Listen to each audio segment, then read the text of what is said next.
The Select Committee to investigate the January 6th attack on the United States Capitol will be in order.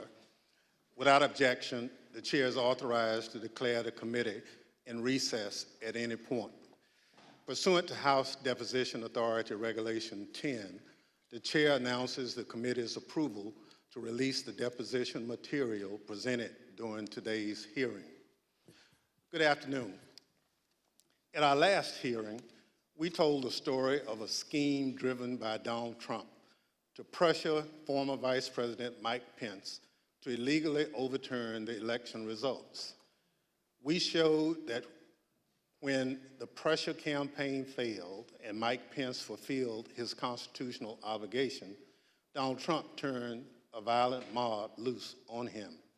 We showed that the mob came within roughly 40 feet of the Vice President. Today, we'll show that what happened to Mike Pence wasn't an isolated part of Donald Trump's scheme to overturn the election. In fact, pressuring public servants into betraying their oaths was a fundamental part of the playbook. And a handful of election officials in several key states stood between Donald Trump and the upending of American democracy. As we begin today, it's important to remember when we count the votes for president, we count the votes state by state. For the most part, the candidates who win the popular vote in a state wins all the state's electoral college votes. And whoever wins a majority of the electoral college votes wins the presidency. So when Donald Trump tried to overturn the election results, he focused on just a few states. He wanted officials at the local and state level to say the vote was tainted by widespread fraud and throw out the results, even though, as we showed last week, there wasn't any voter fraud that could have overturned the election results. And like Mike Pence, these public servants wouldn't go along with Donald Trump's scheme. And when they wouldn't embrace the big lie and substitute the will of the voters with Donald Trump's will to remain in power, Donald Trump worked to ensure they'd face the consequences. Threats to people's livelihood and lives, threats of violence that Donald Trump knew about and amplified. And in our other hearings, we can't just look backward at what happened in late 2020 and in the early 2021 because the danger hadn't gone away. Our democracy endured a mighty test on January 6th and in the days before. We say our institutions held. But what does that really mean? Democratic institutions aren't abstractions or ideas. They are local officials who oversee elections, secretaries of state, people in whom we placed our trust that they'll carry out their duties. But what if they don't? 2 weeks ago, New Mexico held its primary elections. One county commission refused to certify the results, citing vague, unsupported claims dealing with Dominion voting machines. The court stepped in, saying New Mexico law required the commission to certify the results. 2 of the 3 members of the commission finally relented. One still refused, saying his vote, quote, isn't based on any evidence, it's not based on any facts, it's only based on my gut feeling and my own intuition, and that's all I need. By the way, a few months ago, this county commissioner was found guilty of illegally entering the Capitol grounds on January 6th. This story reminds us of a few things. First, as we've shown in our previous hearings, claims that widespread voter fraud tainted the 2020 presidential election have always been a lie. Donald Trump knew they were a lie, and he kept amplifying them anyway. Everything we described today, the relentless, destructive pressure campaign on state and local officials, was all based on a lie. Donald Trump knew it, he did it anyway. Second, the lie hasn't gone away. It's corrupting our democratic institutions. People who believe that lie are now seeking positions of public trust. And as seen in New Mexico, their oath to be to the people they serve will take a backseat to their commitment to the big lie. If that happens, who will make sure our institutions don't break under the pressure? We won't have close calls. We'll have a catastrophe. My distinguished colleague from California, Mr. Schiff, will present much of the Select Committee's finding on this matter. First, I'm pleased to recognize our Vice Chair, Ms. Cheney of Wyoming, for any opening statement she'd care to offer. Thank you very much, Mr. Chairman. Today, we will begin examining President Trump's effort to overturn the election by exerting pressure on state officials and state legislatures. Donald Trump had a direct and personal role in this effort, as did Rudy Giuliani, as did John Eastman. In other words, the same people who were attempting to pressure Vice President Mike Pence to reject electoral votes illegally were also simultaneously working to reverse the outcome of the 2020 election at the state level. Each of these efforts to overturn the election is independently serious. Each deserves attention both by Congress and by our Department of Justice. But as the federal court has already indicated, these efforts were also part of a broader plan.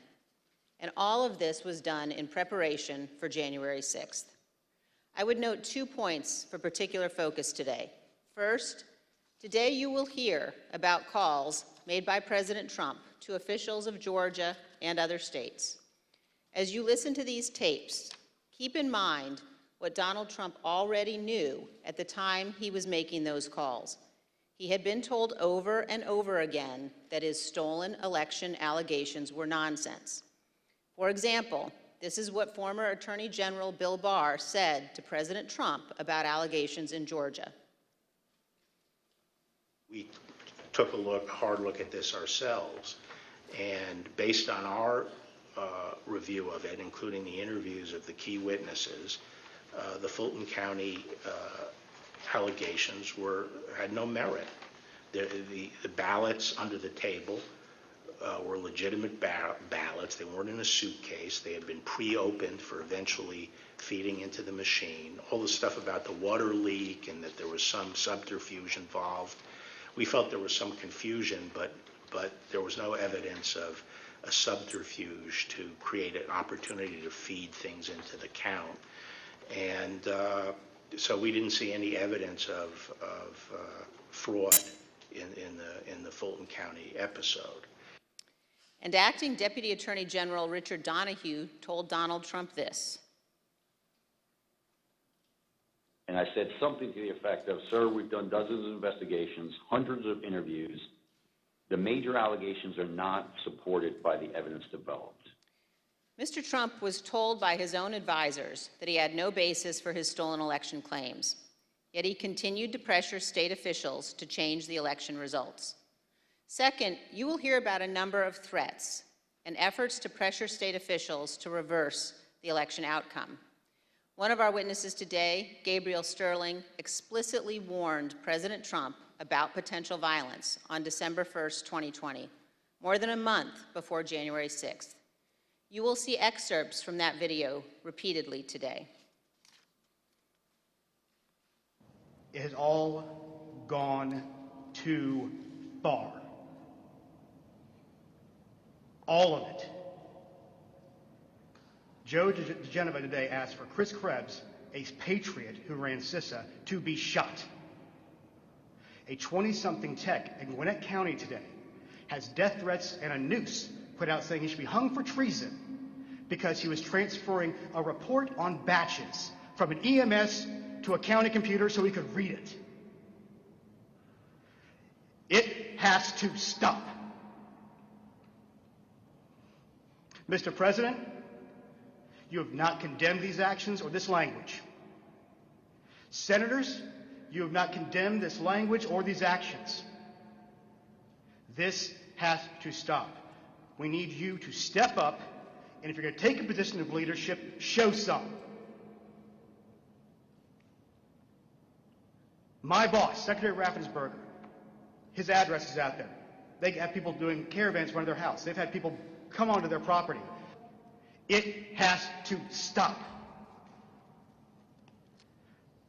This is elections. This is the backbone of democracy, and all of you who have not said a damn word are complicit in this.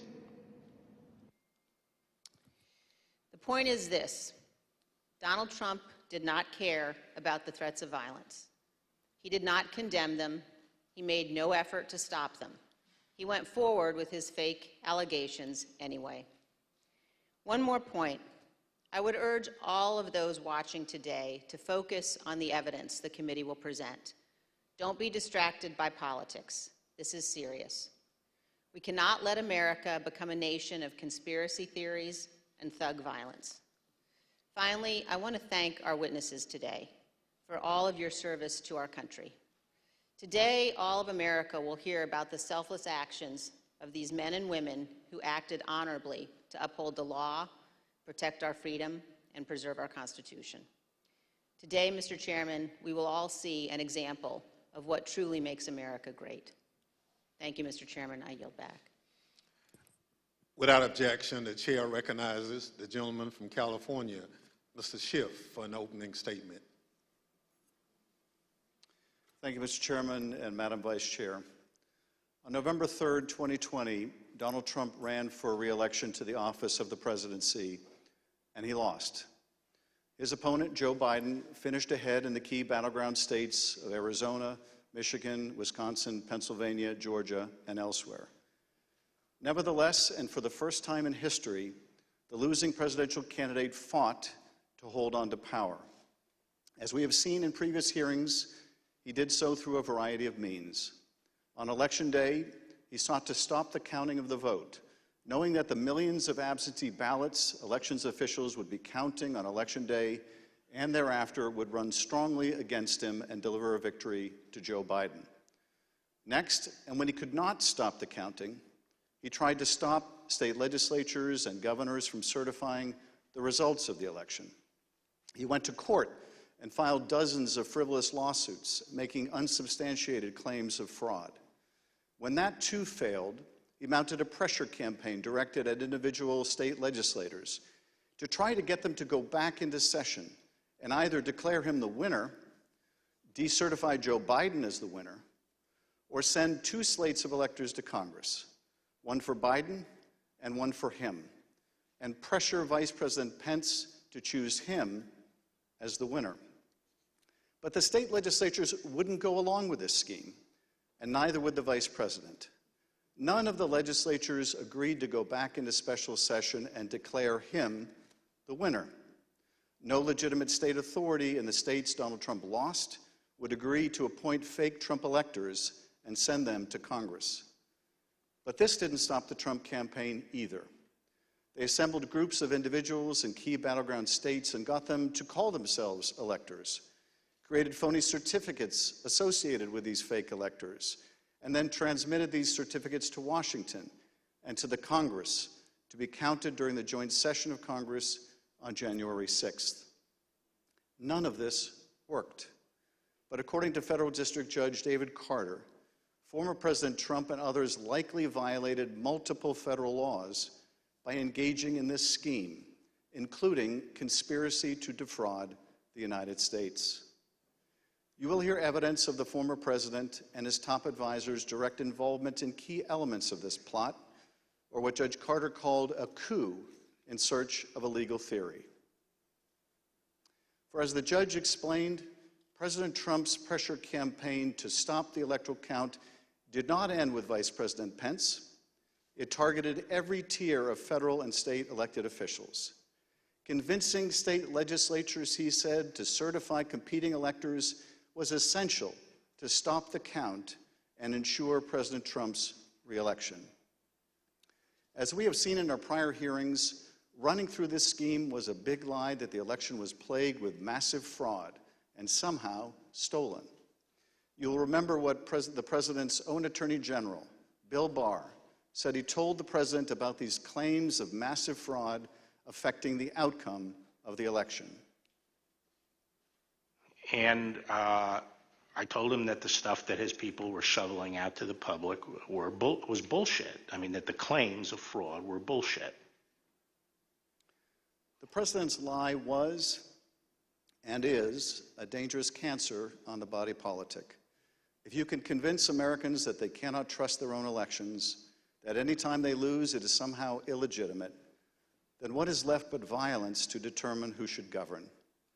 This brings us to the focus of today's hearing. When state elections officials refused to stop the count, Donald Trump and his campaign tried to put pressure on them. When state executive officials refused to certify him the winner of states he lost, he applied more pressure. When state legislators refused to go back into session and appoint Trump electors, he amped up the pressure yet again. Anyone who got in the way of Donald Trump's continued hold on power after he lost the election was the subject of a dangerous and escalating campaign of pressure. This pressure campaign brought angry phone calls and texts, armed protests, intimidation, and all too often, threats of violence and death. State legislators were singled out. So too were statewide elections officials. Even local elections workers, diligently doing their jobs, were accused of being criminals and had their lives turned upside down. As we will show, the president's supporters heard the former president's claims of fraud and the false allegations he made against state and local officials as a call to action. Stop the steal! Stop the steal! Stop the steal! You're a threat to democracy! You're a threat to free and honest elections!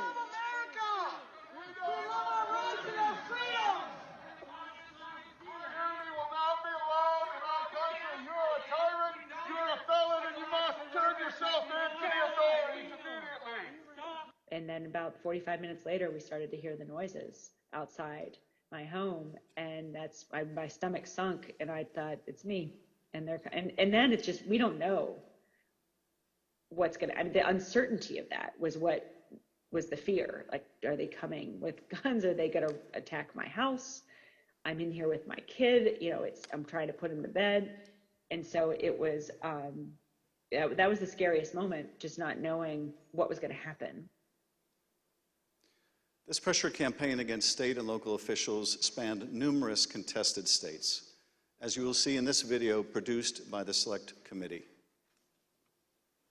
My name is Josh Roselman. I'm an investigative counsel for the House Select Committee to investigate the January 6th attack on the United States Capitol. Beginning in late November 2020, the president and his lawyers started appearing before state legislators, urging them to give their electoral votes to Trump, even though he lost the popular vote. I represent President Trump along with Jenna Ellis, and this is our fourth or fifth hearing. This election has to be turned around because we won Pennsylvania by a lot, and we won all of these swing states by a lot. This was a strategy with both practical and legal elements. The Select Committee has obtained an email from just 2 days after the election in which a Trump campaign lawyer named Cleta Mitchell asked another Trump lawyer, John Eastman, to write a memo justifying the idea. When do you remember this coming up as an option in the post-election period for the first time? Right after the election. It might have been before the election. Eastman prepared a memo attempting to justify this strategy, which was circulated to the Trump White House, Rudy Giuliani's legal team, and state legislators around the country. And he appeared before the Georgia State Legislature to advocate for it publicly. You could also do what the Florida legislature was prepared to do, which is to adopt a slate of electors yourselves. And when you add in the mix of the significant statistical anomalies and sworn affidavits and video evidence of outright election fraud, I don't think it's just your authority to do that, but quite frankly, I think you have a duty to do that, to protect the integrity of the election here in Georgia. But Republican officials in several states released public statements recognizing that President Trump's proposal was unlawful. For instance, Georgia Governor Brian Kemp called the proposal unconstitutional, while Arizona House Speaker Rusty Bowers wrote that the idea would undermine the rule of law. The pressure campaign to get state legislators to go along with this theme intensified when President Trump invited delegations from Michigan and Pennsylvania to the White House. Either you or Speaker Chatfield, did you make the point to the president that you were not going to do anything that violated Michigan law? I believe we did. Whether or not it was those exact words or not, but I think that the words that I would have more likely used is we were going to follow the law. Nevertheless, the pressure continued. The next day, President Trump tweeted, quote, "Hopefully the courts and/or legislatures will have the courage to do what has to be done to maintain the integrity of our elections and the United States of America itself. The world is watching." He posted multiple messages on Facebook listing the contact information for state officials and urging his supporters to contact them to, quote, "demand a vote on decertification." In one of those posts, President Trump disclosed Mike Shirkey's personal phone number to his millions of followers. All I remember is receiving over just shy of 4,000 text messages over a short period of time, calling to take action. It was a loud noise, loud, consistent cadence of, we hear that the Trump folks are calling and asking for changes in the electors, and you guys can do this. Well, they were believing things that were untrue. These efforts also involved targeted outreach to state legislators. Hi, Representative. My name is Angela McCallum. I'm calling from Trump campaign headquarters in Washington, D.C. You do have the power to reclaim your authority and send a slate of electors that will support President Trump and Vice President Pence. From President Trump's lawyers and from Trump himself. And I've become friendly with legislators that I didn't know 4 weeks ago. Another legislator, Pennsylvania House Speaker Brian Cutler, received daily voicemails from Trump's lawyers in the last week of November. Mr. Speaker, this is Rudy Giuliani and Jenna Ellis. We're calling you together because we'd like to discuss, obviously, the election. Hello, Mr. Speaker. This is Jenna Ellis, and I'm here with Mayor Giuliani. Hey, Brian, it's Rudy. I really have something important to call to your attention that I think really changes things. Cutler felt that the outreach was inappropriate and asked his lawyers to tell Rudy Giuliani to stop calling, but Giuliani continued to reach out. I understand that you don't want to talk to me now. I just want to bring some facts to your attention and talk to you as a fellow Republican. On December 30th, Trump ally Steve Bannon announced a protest at Cutler's home. We're getting on the road and we're going down to Cutler. We're going to start going to offices, and if we have to, we're going to go to homes, and we're going to let them know what we think about them. There were multiple protests. I actually don't remember the exact number. There was at least 3, I think, outside either my district office or my home. And you're correct, my then 15-year-old son was home by himself for the first one. All of my personal information was doxed online. It was my personal email, my personal cell phone, my home phone number. In fact, we had to disconnect our home phone for about 3 days because it would ring all hours of the night and would fill up with messages. Brian Cutler, we're outside. Clerks facing felony charges in Michigan. Poll watchers denied access in Pennsylvania. These ads were another element in the effort. The Trump campaign spent millions of dollars running ads online and on television. The evidence is overwhelming. Call your governor and legislators. Demand they inspect the machines and hear the evidence. Public pressure on state officials often grew dangerous in the lead up to January 6th. Let us in! Let us in!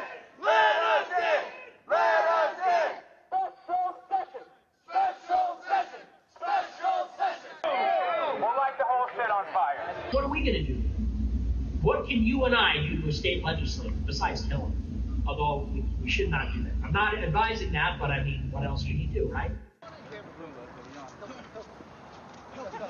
The punishment for treason is death. The state pressure campaign and the danger it posed to state officials and to state capitals around the nation was a dangerous precursor to the violence we saw on January 6th at the U.S. Capitol. Today you will hear from Rusty Bowers, the Republican Speaker of the Arizona House of Representatives. He will tell us about his conversations with the president, with Rudy Giuliani and John Eastman, and what the president's team asked of him and how his oath of office would not permit it. You will then hear from Brad Raffensperger, the Republican Secretary of State of Georgia, who Trump directed to, quote, find 11,780 votes that did not exist, but just the exact number of votes needed to overtake Joe Biden. You will also hear from Gabriel Sterling, the chief operating officer, his chief operating officer, about the spurious claims of fraud in the elections in Georgia, and who, responding to a cascading set of threats to his elections team, warned the president to stop, that someone was going to get killed. And you will hear from Andrea Shea, a former local elections worker in Fulton County, Georgia, about how all of the lies about the election impacted the lives of real people who administer our elections and still do. You will hear what they experienced when the most powerful man in the world, the President of the United States, sought to cling to power after being voted out of office by the American people. The system held, but barely.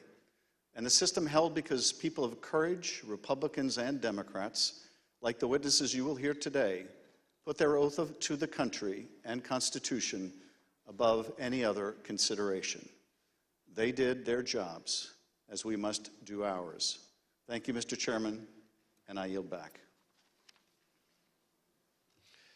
I now welcome our first panel of witnesses. We're joined today by a distinguished legislator from Arizona, Rusty Bowers, who's a Republican Speaker of the Arizona House of Representatives. Mr. Bowers was first elected to the state legislature in 1993 and has served as Speaker since 2019. Welcome, Speaker Bowers. Brad Raffensperger is the 29th Secretary of State of Georgia, serving in this role since 2019. As an elected official and a Republican, Secretary Raffensperger is responsible for supervising elections in Georgia and maintaining the state's public records. Welcome, Mr. Secretary. Gabriel Sterling is the Chief Operating Officer in the Georgia Secretary of State's office. Mr. Sterling was the statewide voting systems implementation manager for the 2020 election in Georgia, responsible for leading the Secretary of State's response to the COVID pandemic and rolling out modernized voting equipment. I will swear in our witnesses. The witnesses will please stand and raise their right hand. Do you swear or affirm on the penalty of perjury that the testimony you're about to give is the truth, the whole truth, and nothing but the truth, so help you God? Thank you. Please be seated. Let the record reflect that the witnesses answered in the affirmative. Speaker Bowers, thank you for being with us today.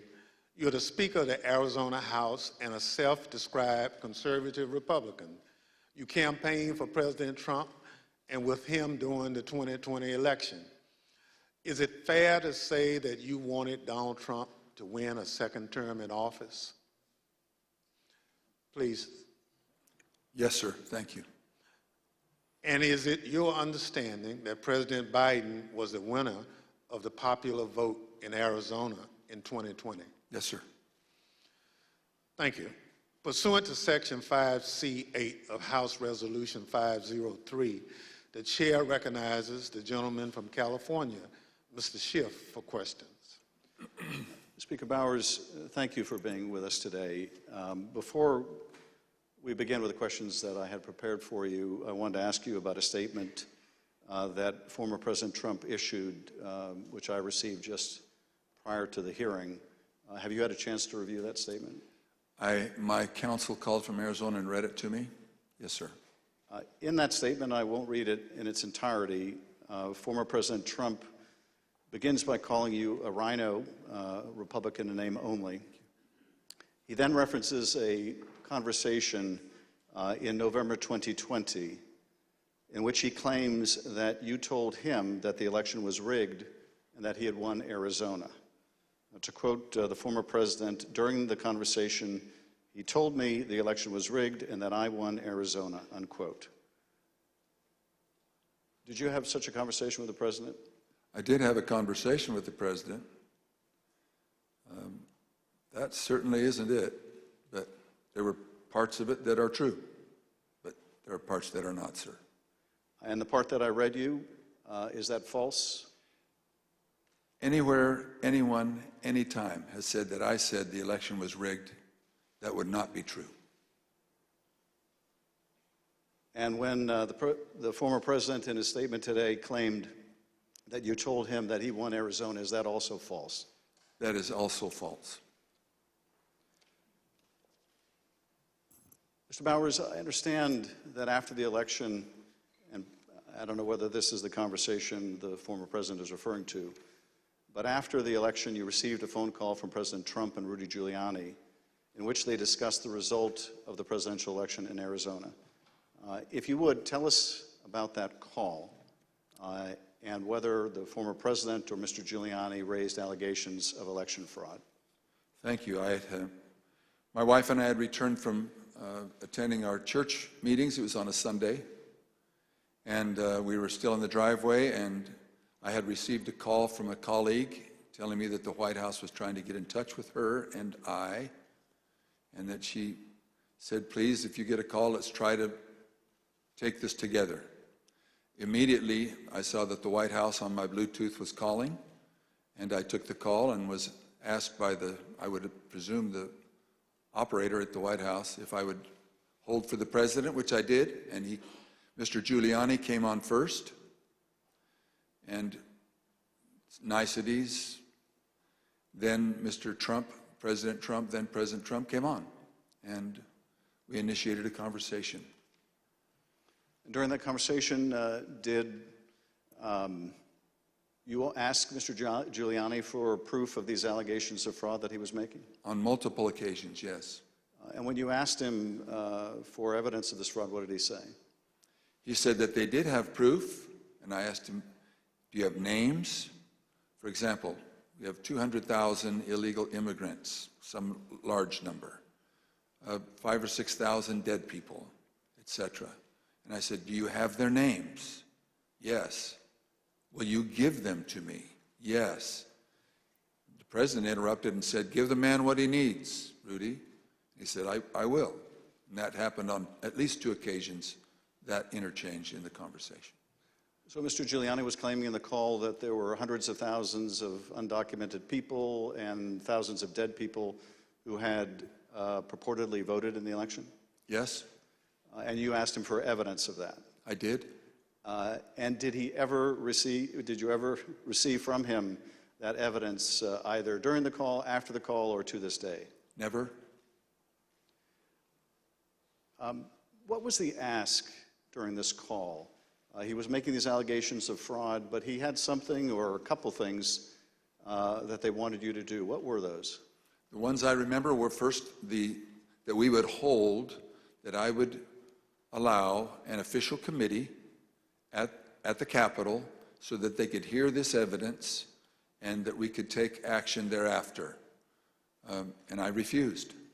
I said, up to that time, the circus, I called it a circus, had been brewing with lots of demonstrations, both at the counting center, at the Capitol, and other places. And I didn't want to have that in the House. I did not feel that the evidence, granted in its absence, merited a hearing, and I didn't want to be used as a pawn if there was some other need that the committee hearing would fulfill. So that was the first ask, that we hold an official committee hearing. And what was his second ask? I said, to what end? To what end the hearing? He said, well, we have heard by an official high up in the Republican legislature that there is a legal theory or a legal ability in Arizona that you can remove the electors of President Biden and replace them. And we would like to have the legitimate opportunity through the committee to come to that end and remove that. And I said, that's That's totally new to me. I've never heard of any such thing. And he pressed that point, and I said, look, you are asking me to do something that is counter to my oath when I swore to the Constitution to uphold it, and I also swore to the Constitution and the laws of the state of Arizona, and this is totally foreign as an idea or a theory to me, and I would never do anything of such magnitude without deep consultation with qualified attorneys. And I said, I've got some good attorneys, and I'm going to give you their names. But you are asking me to do something against my oath, and I will not break my oath. And I think that was up to that point. During the conversation, and you heard, I think, when we played a snippet of Mr. Giuliani calling other state legislators and saying that he was calling as essentially a fellow Republican, did he make a similar appeal to you or bring up the fact that you shared a similar party? Whether it was in that call or in a later meeting, he did bring that up more than once. And how would he bring that up? He would say, aren't we all Republicans here? I would think we would get a better reception. I mean, I would think you would listen a little more open to my suggestions that we're all Republicans.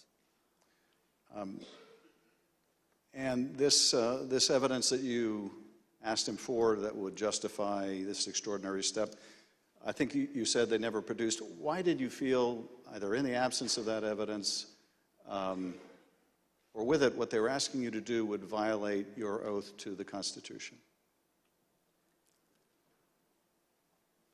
First of all, when the people, and in Arizona, I believe some 40 plus years earlier, the legislature had established the manner of electing our officials, or the electors for the presidential race. Once it was given to the people, as in Bush v. Gore, illustrated by the Supreme Court, it becomes a fundamental right of the people. So as far as I was concerned, for someone to ask me in the, I would call it a paucity, there was no evidence being presented of any strength. Evidence can be hearsay evidence, it's still evidence, but it's still hearsay. But strong judicial quality evidence, anything that would say to me, you have a doubt, deny your oath. I will not do that. And on more than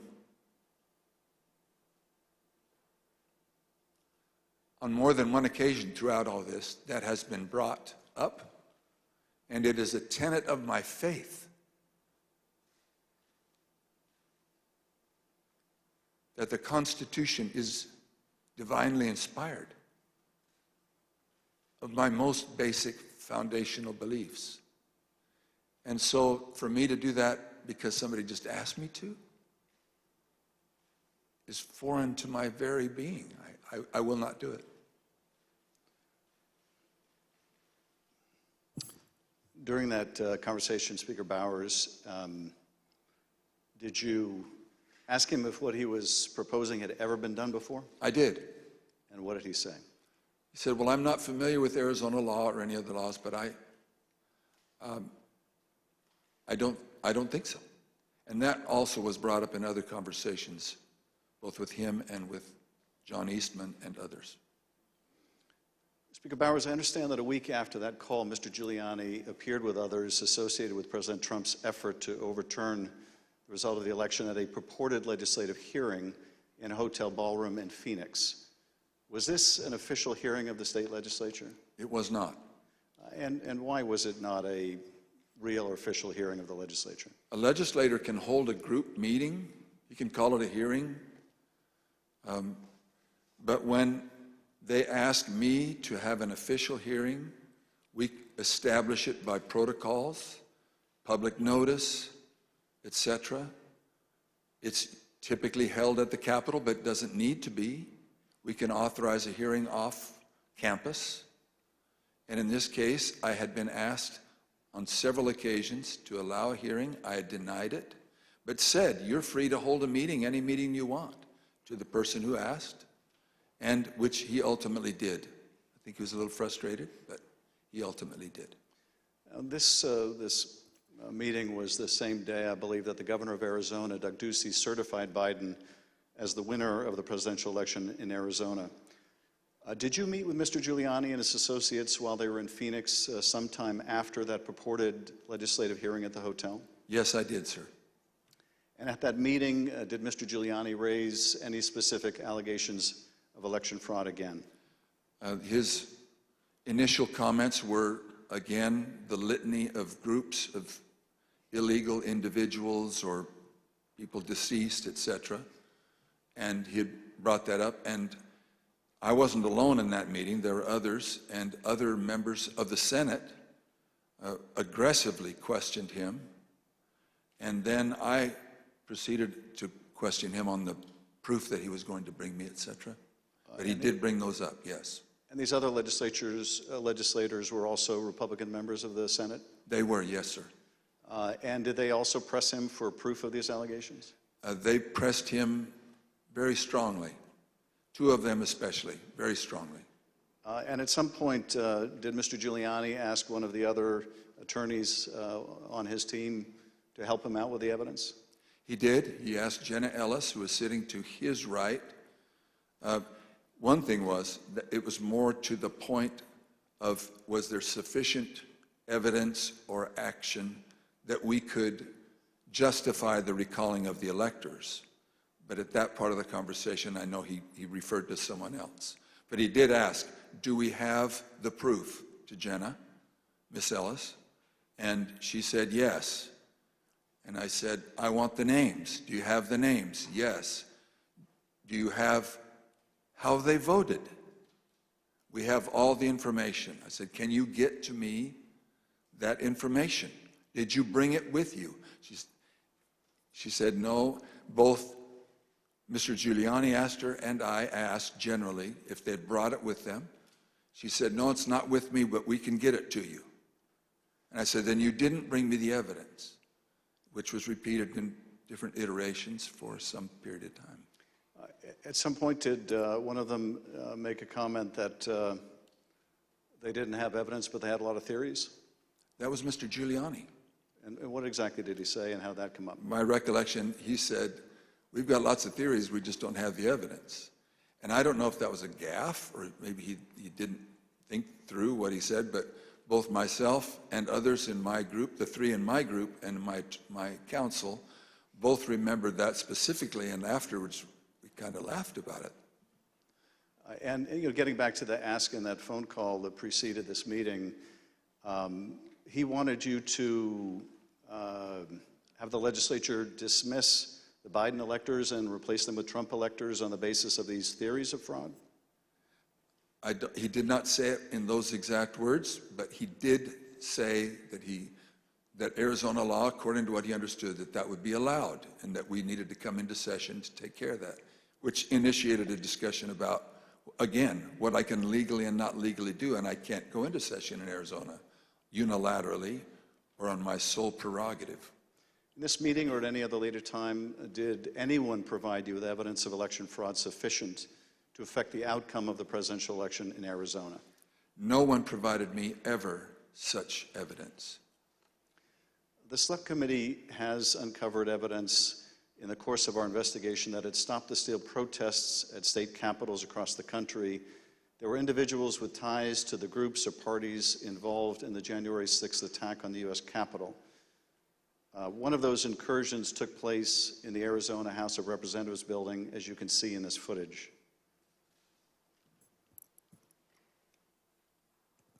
This is previously undisclosed video of protesters illegally entering and refusing to leave the building. One of the individuals prominently shown in this video is Jacob Chansley. Perhaps better known as the QAnon shaman, this rioter entered the Capitol on January 6th, was photographed leaving a threatening note on the dais in the U.S. Senate chamber, and was ultimately sentenced to 41 months in prison after pleading guilty to obstruction of an official proceeding. Other protesters who occupied the Arizona House of Representatives building included Proud Boys, while men armed with rifles stood just outside the entrance. I understand these protesters were calling for you by name, Speaker Bowers. Is that correct? That is correct. Speaker Bowers, did the president call you again in later in December? He did, sir. Did you tell the president in that second call that you supported him, that you voted for him, but that you were not going to do anything illegal for him? I did, sir. Nevertheless, his lawyer, John Eastman, called you some days later on June 4th, 2021. And he did have a very specific ask that would have required you to do just what you had already told the president you wouldn't do, something that would violate your oath. Is that correct? That's correct. It wasn't just me. I had my counsel and others on the call. And what did Dr. Eastman want you to do?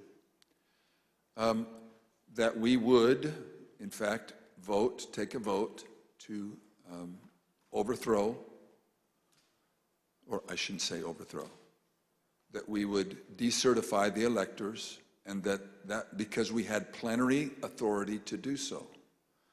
And he cited Article 2, Section 1, I think it's Clause 2, and said that in his opinion that gave us the authority if there was, I don't recall him saying sufficient evidence, but there was some call or some strong reason to do so that we, or justification to do so that we could do that.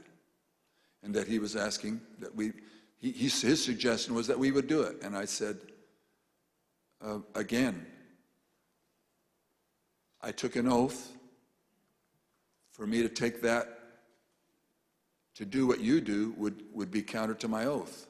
I don't recall if it was in that conversation, clearly, that we talked more about the oath, but I said, what would you have me do?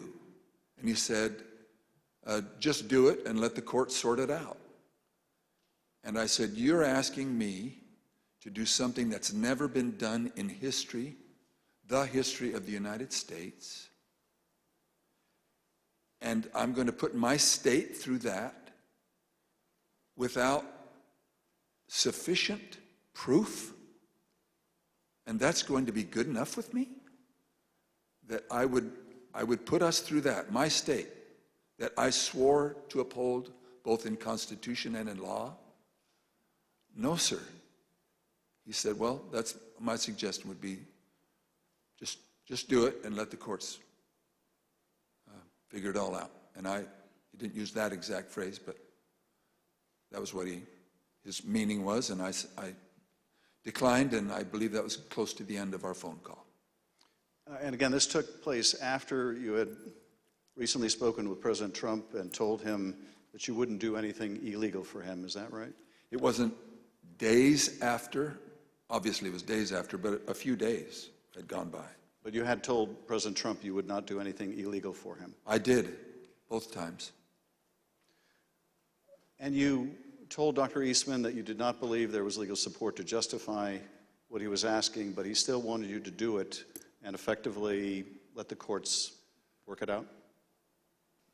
I've been warned, don't say things you think, maybe he said, but I do remember him saying that the authority of the legislature was plenary and that you can do it. I said, then you should know that I can't even call the legislature into session without a 2/3 majority vote. We're only 30 plus 1. There's no way that could happen. But in your view, what he was asking you to do would have violated your oath to the Constitution, both the United States Constitution and the Constitution of the state of Arizona? Yes, sir. Did you also receive a call from U.S. Representative Andy Biggs of Arizona on the morning of January 6th? I did. And what did Mr. Biggs ask you to do? I believe that was the day that the vote was occurring to each state to have certification, or to declare the certification of the electors.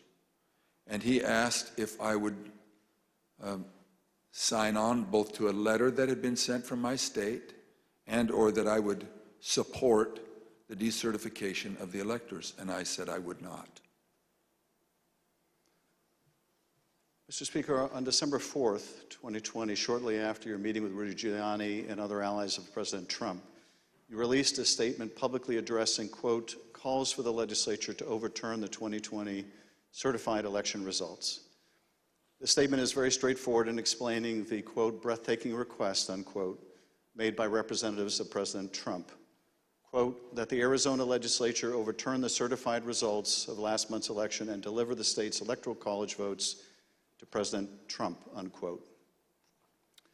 Why did you believe, as you wrote in this statement, that the rule of law forbid you from doing what President Trump and his allies wanted you to do? Representative, I'm sorry, I should be saying, Mr. Chairman, Representative Schiff, there's two sides to the answer. One is, what am I allowed to do, and what am I forbidden to do? We have no legal pathway, both in state law nor to my knowledge in federal law, for us to execute such a request. And I am not allowed to walk or act beyond my authority. If I'm not specifically authorized as a legislator, as a legislature, then I cannot act to the point of calling us into session. Some say that just a few legislators have plenary authority, and that has come as part of all of this discussion, I'll call it. But so to not have authority and be forbidden to act beyond my authority on both counts, I am not authorized to take such action, and that would deny my oath. In your statement, you included excerpts from President Ronald Reagan's inaugural address in 1981. The newly inaugurated president told the country, quote, the orderly transfer of authority as called for in the Constitution routinely takes place as it has for almost 2 centuries, and few of us stop to think how unique we really are. In the eyes of many in the world, this every 4-year ceremony we accept as normal is nothing less than a miracle. Tell us, if you would, Mr. Speaker, why did you include President Reagan's words in your public statement? Mr. Chairman, Representative Schiff, because I have a lot of admiration for Ronald Reagan. I've had the opportunity of going through his home with one other person and walking through, and I have a lot of admiration for him. When he pointed out, which is, I have lived in other country for a period of time and have visited a few countries, and during election times, the fact that we allow an election, support an election, and stand behind the election, even in the past when there have been serious questions about the election, and then move on without disturbance and with acceptance that we choose to follow the outcome of the will of the people. That will, it means a lot to me, and I know it meant a lot to him, and so we included that.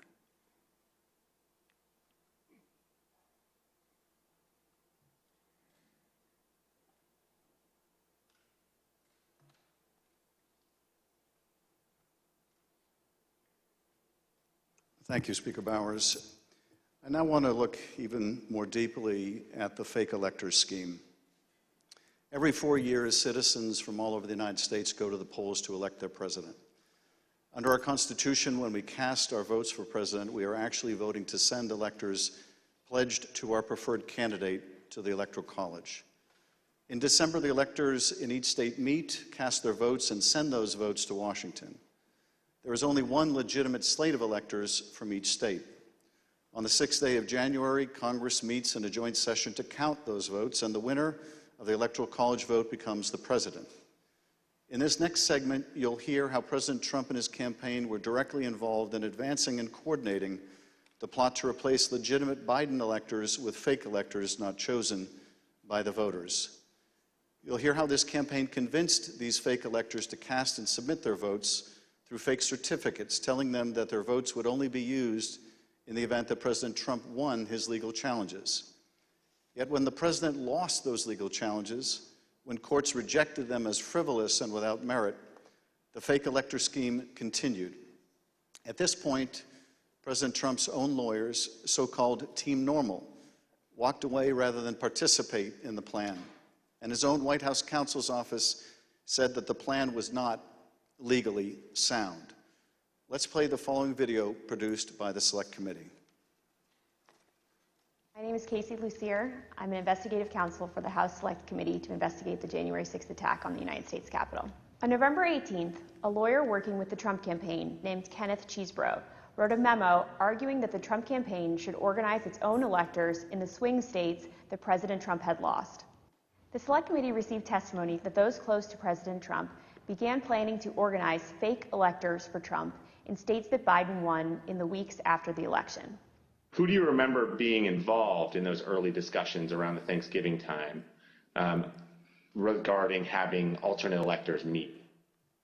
Mr. Giuliani, several of Mr. Giuliani's associates, Mr. Meadows,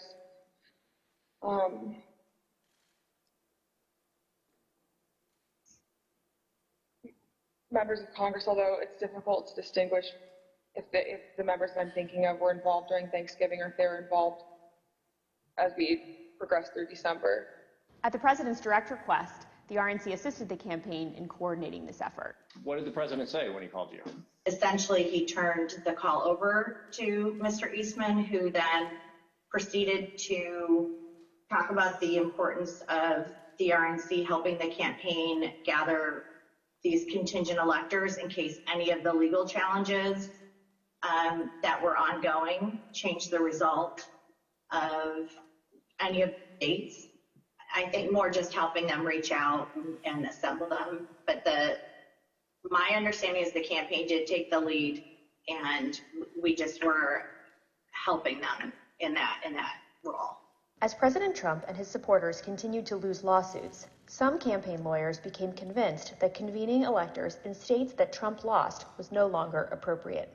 I just remember I either replied or called somebody saying, unless we have litigation pending that's like in these states, like I don't think this is appropriate, or this isn't the right thing to do.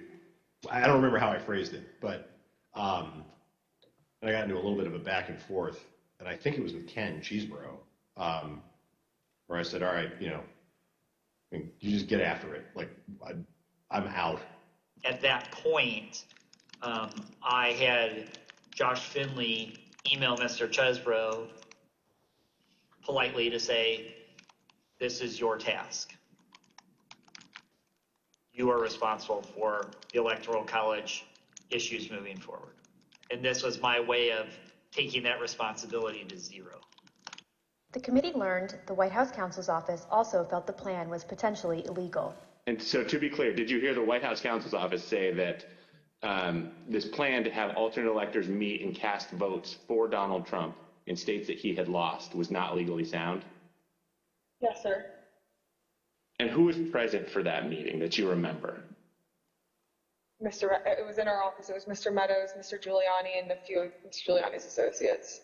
The Select Committee interviewed several of the individual fake electors, as well as Trump campaign staff who helped organize the effort. We were just, kind of useful idiots or rubes at that point. A strong part of me really feels that it's just kind of as the road continued and as that was failure, that got formulated as what do we have on the table? Let's just do it. And now, after what we've told you today about the Select Committee's investigation about the conclusion of the professional lawyers on the campaign staff, Justin Clark, Matt Morgan, and Josh Finley, about their unwillingness to participate in the convening of these electors, how does that contribute to your understanding of these issues? I'm angry. Because I think in a sense, no one really cared if people were potentially putting themselves in jeopardy. Would you have not wanted to participate in this any further as well? I absolutely would not have. Had I known that the three main lawyers for the campaign that I'd spoken to in the past and were leading up were not on board. Yeah. I was told that these would only count if a court ruled in our favor. So that would have been using our electors, it would have been using our electors in ways that we weren't told about, and we wouldn't have supported. Documents obtained by the Select Committee indicate that instructions were given to the electors in several states that they needed to cast their ballots in complete secrecy. Because this scheme involved fake electors, those participating in certain states had no way to comply with state election laws, like where the electors were supposed to meet. One group of fake electors even considered hiding overnight to ensure that they could access the state capitol, as required in Michigan. Did Mr. Norton say who he was working with at all on this effort to have electors meet? He said he was working with the president's campaign. He told me that the Michigan Republican electors were planning to meet in the Capitol and hide overnight so that they could fulfill the role of casting their vote in per law in the Michigan chambers. And I told him in no uncertain terms that that was insane and inappropriate. In one state, the fake electors even asked for a promise that the campaign would pay their legal fees if they got sued or charged with a crime. Ultimately, fake electors did meet on December 14th, 2020 in Arizona, Georgia, Michigan, Pennsylvania, New Mexico, Nevada, and Wisconsin. At the request of the Trump campaign, the electors from these battleground states signed documents falsely asserting that they were the, quote, duly elected electors from their state, and submitted them to the National Archives and to Vice President Pence in his capacity as President of the Senate. Here is what some of the fake elector certificates look like as compared to the real ones. But these ballots had no legal effect. In an email produced to the Select Committee, Dr. Eastman told a Trump campaign representative that it did not matter that the electors had not been approved by a state authority. Quote, the fact that we have multiple slates of electors demonstrates the uncertainty of either. That should be enough. He urged that Pence act boldly and be challenged. Documents produced to the Select Committee show that the Trump campaign took steps to ensure that the physical copies of the fake electors' electoral votes from 2 states were delivered to Washington for January 6th. Text messages exchanged between Republican Party officials in Wisconsin show that on January 4th, the Trump campaign asked for someone to fly their fake electors' documents to Washington. A staffer for Wisconsin Senator Ron Johnson texted a staffer for Vice President Pence just minutes before the beginning of the joint session. This staffer stated that Senator Johnson wished to hand-deliver to the Vice President the fake electors' votes from Michigan and Wisconsin. The Vice President's aide unambiguously instructed them not to deliver the fake votes to the Vice President. Even though the fake elector slates were transmitted to Congress and the executive branch, the Vice President held firm in his position that his role was to count lawfully submitted electoral votes. Joseph R. Biden, Jr. of the state of Delaware has received 306 votes. Donald J. Trump of the state of Florida has received 232 votes. Which is what he did when the joint session resumed on January 6th after the attack on the Capitol.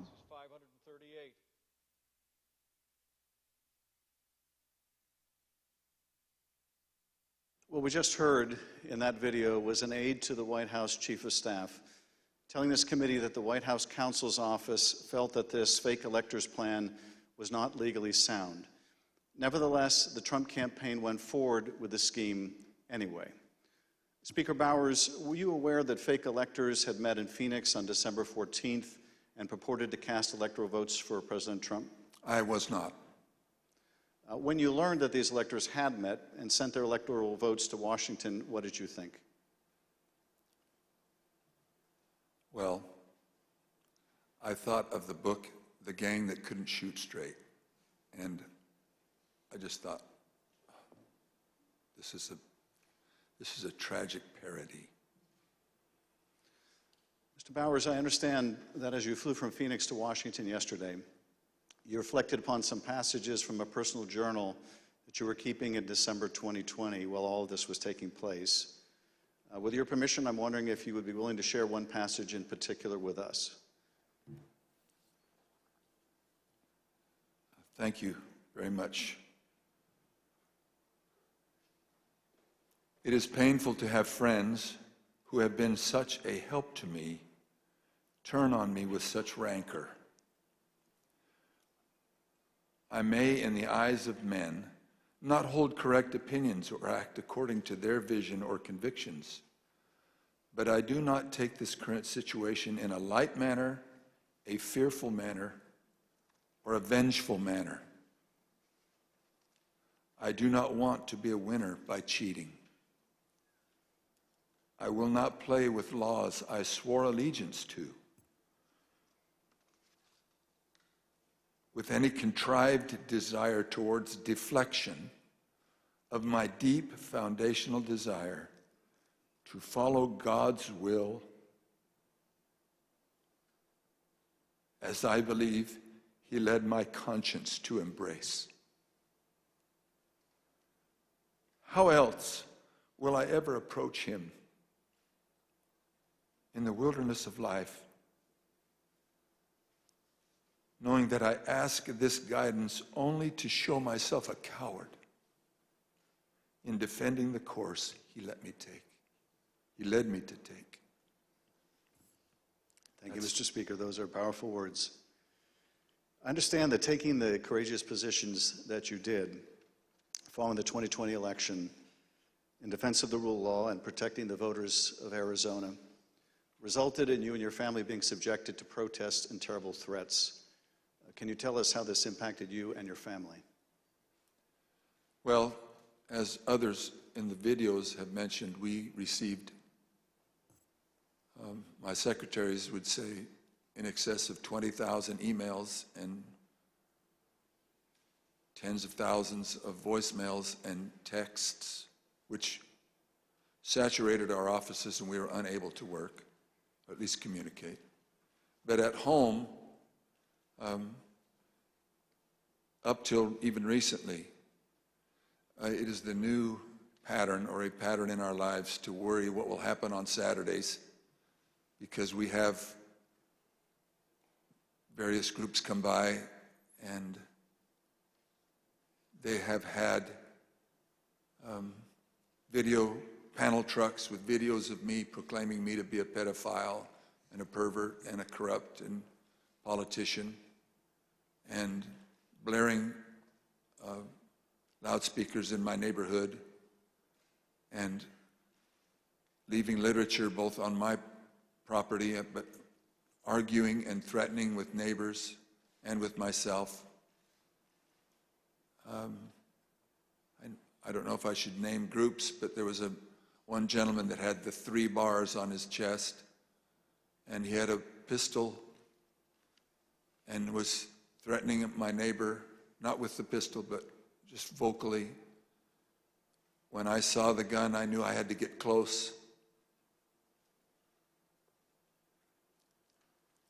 And at the same time, on some of these, we had a daughter who was gravely ill, who was upset by what was happening outside. And my wife, that was a valiant person, very, very strong, quiet, very strong woman.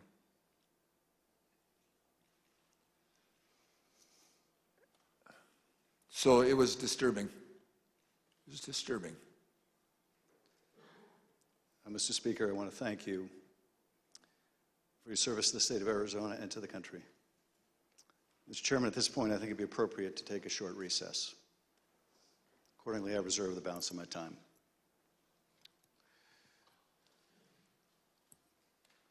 The chair requests that those in the hearing room remain seated until the Capitol Police have escorted members and witnesses from the room. We'll have 5 minutes, 5-minute recess.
those moments right here for you on Live Now from Fox.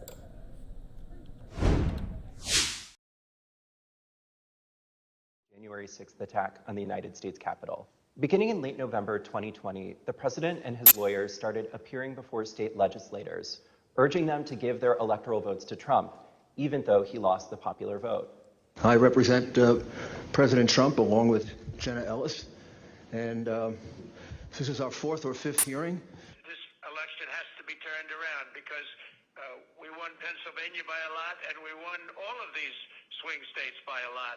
This was a strategy with both practical and legal elements. The Select Committee has obtained an email from just 2 days after the election in which a Trump campaign lawyer named Cleta Mitchell asked another Trump lawyer, John Eastman, to write a memo justifying the idea.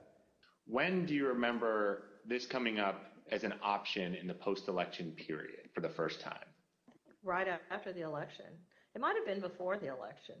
Eastman prepared a memo attempting to justify this strategy, which was circulated to the Trump White House, Rudy Giuliani's legal team, and state legislators around the country. And he appeared before the Georgia State Legislature to advocate for it publicly. You could also do what the Florida legislature was prepared to do, which is to adopt a slate of electors yourself. And when you add in the mix of the significant statistical anomalies and sworn affidavits and video evidence of outright election fraud, I don't think it's just your authority to do that, but quite frankly, I think you have a duty to do that, to protect the integrity of the election here in Georgia. But Republican officials in several states released public statements recognizing that President Trump's proposal was unlawful. For instance, Georgia Governor Brian Kemp called the proposal unconstitutional, while Arizona House Speaker Rusty Bowers wrote that the idea would undermine the rule of law. The pressure campaign to get state legislators to go along with the scheme intensified when President Trump invited delegations from Michigan and Pennsylvania to the White House. Either you or Speaker Chatfield, did you make the point to the president that you were not going to do anything that violated Michigan law? I believe we did. Whether or not it was those exact words or not, but I think that the words that I would have more likely used is we were going to follow the law. Nevertheless, the pressure continued. The next day, President Trump tweeted, quote, "Hopefully the courts and/or legislatures will have the courage to do what has to be done to maintain the integrity of our elections and the United States of America itself. The world is watching." He posted multiple messages on Facebook listing the contact information for state officials and urging his supporters to contact them to, quote, "demand a vote on decertification." In one of those posts, President Trump disclosed Mike Shirkey's personal phone number to his millions of followers. All I remember is receiving over just shy of 4,000 text messages over a short period of time, calling to take action. It was a loud noise, loud, consistent cadence of, we hear that the Trump folks are calling and asking for changes in the electors, and you guys can do this. Well, they were believing things that were untrue. These efforts also involved targeted outreach to state legislators. Hi, Representative. My name is Angela McCallum. I'm calling from Trump campaign headquarters in Washington, D.C. You do have the power to reclaim your authority and send a slate of electors that will support President Trump and Vice President Pence. From President Trump's lawyers and from Trump himself. And I've become friendly with legislators that I didn't know 4 weeks ago. Another legislator, Pennsylvania House Speaker Brian Cutler, received daily voicemails from Trump's lawyers in the last week of November. Mr. Speaker, this is Rudy Giuliani and Jenna Ellis. We're calling you together because we'd like to discuss, obviously, the election.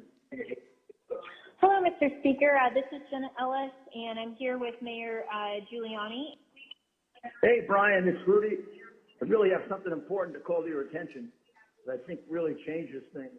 Cutler felt that the outreach was inappropriate and asked his lawyers to tell Rudy Giuliani to stop calling, but Giuliani continued to reach out. I understand that you don't want to talk to me now. I just want to bring some facts to your attention and talk to you as a fellow Republican. On December 30th, Trump ally Steve Bannon announced a protest at Cutler's home we're getting on the road and we're going down to Cutler. We're going to start going to offices, and if we have to, we're going to go to homes, and we're going to let them know what we think about them. There were multiple protests. I actually don't remember the exact number. There was at least 3, I think, outside either my district office or my home. And you're correct, my son, my then 15-year-old son, was home by himself for the first one. All of my personal information was doxed online. It was my personal email, my personal cell phone, my home phone number. In fact, we had to disconnect our home phone for about 3 days because it would ring all hours of the night and would fill up with messages. Brian Cutler, we're outside. Clerks facing felony charges in Michigan. Poll watchers denied access in Pennsylvania. These ads were another element in the effort. The Trump campaign spent millions of dollars running ads online and on television. The evidence is overwhelming. Call your governor and legislators. Demand they inspect the machines and hear the evidence. Public pressure on state officials often grew dangerous in the lead up to January 6th. Let us in! Let us in! Let us in! Let us in! Special session! Special session! Special session! We'll light the whole shit on fire. What are we going to do? What can you and I do to a state legislator besides kill him? Although we should not do that. I'm not advising that, but I mean, what else can you do, right? The punishment for treason is death. All right, so that was some moments that happened just a little bit earlier. Still waiting for our committee to come back in after that short break. Right now, we just had heard from Republican Speaker Rusty Bowers. He's among a series of state election officials who are testifying today before the congressional committee, who is investigating the events surrounding January 6th, where Trump had tried to stop the certification of President Joe Biden's victory. We've been hearing a number of different pieces already here this morning. Going to be hearing from even more of those election officials from multiple states, including multiple people from Georgia as well, another state that was really pressured by not only President Trump, but also the people who surround themselves around President Trump. So let's go ahead. Also, as we're waiting, you can see just a bit of movement happening here.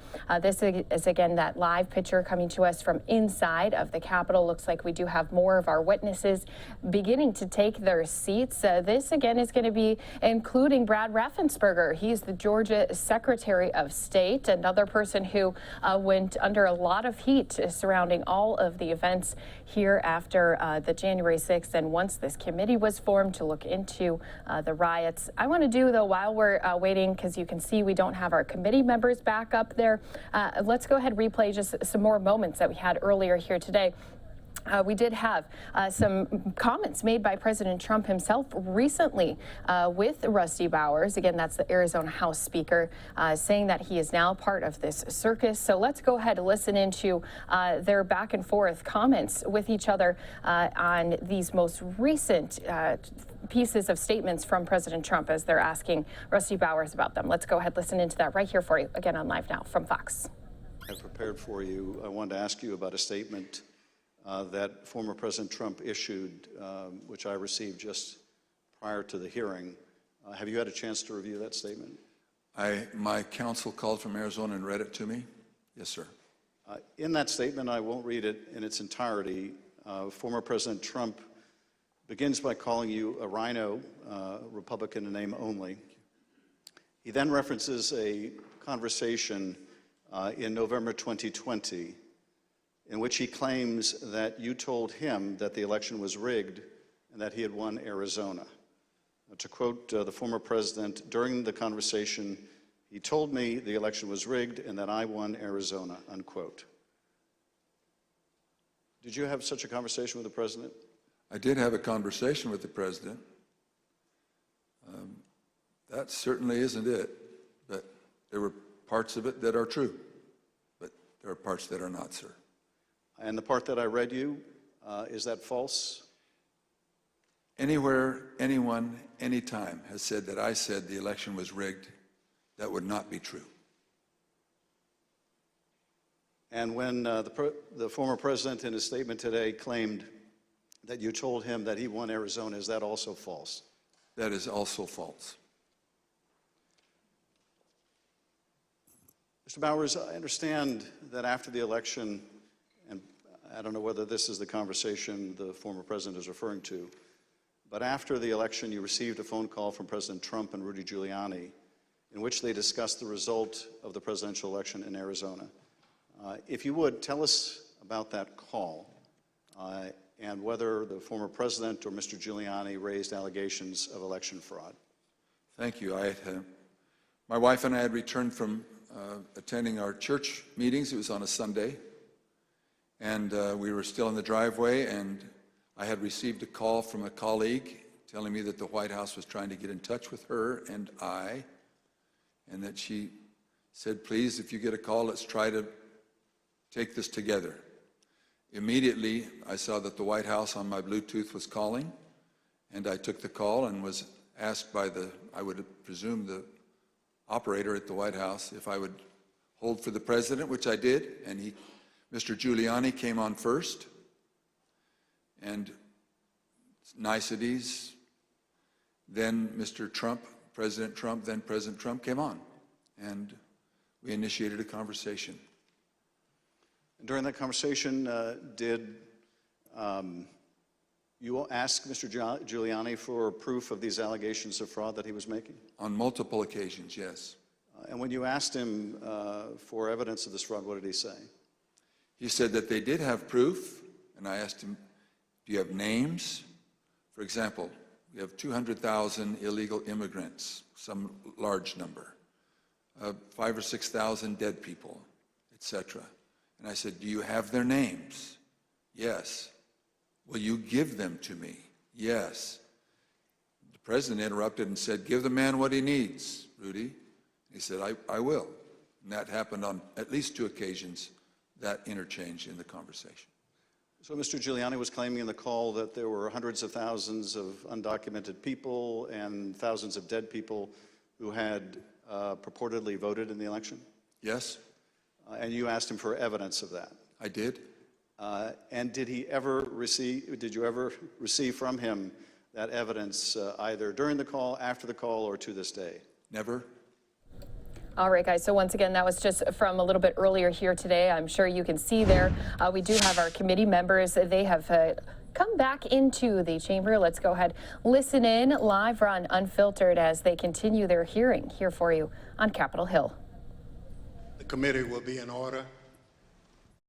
President Trump's pressure campaign against state officials existed in all the key battleground states that he lost. But the former president had a particular obsession with Georgia.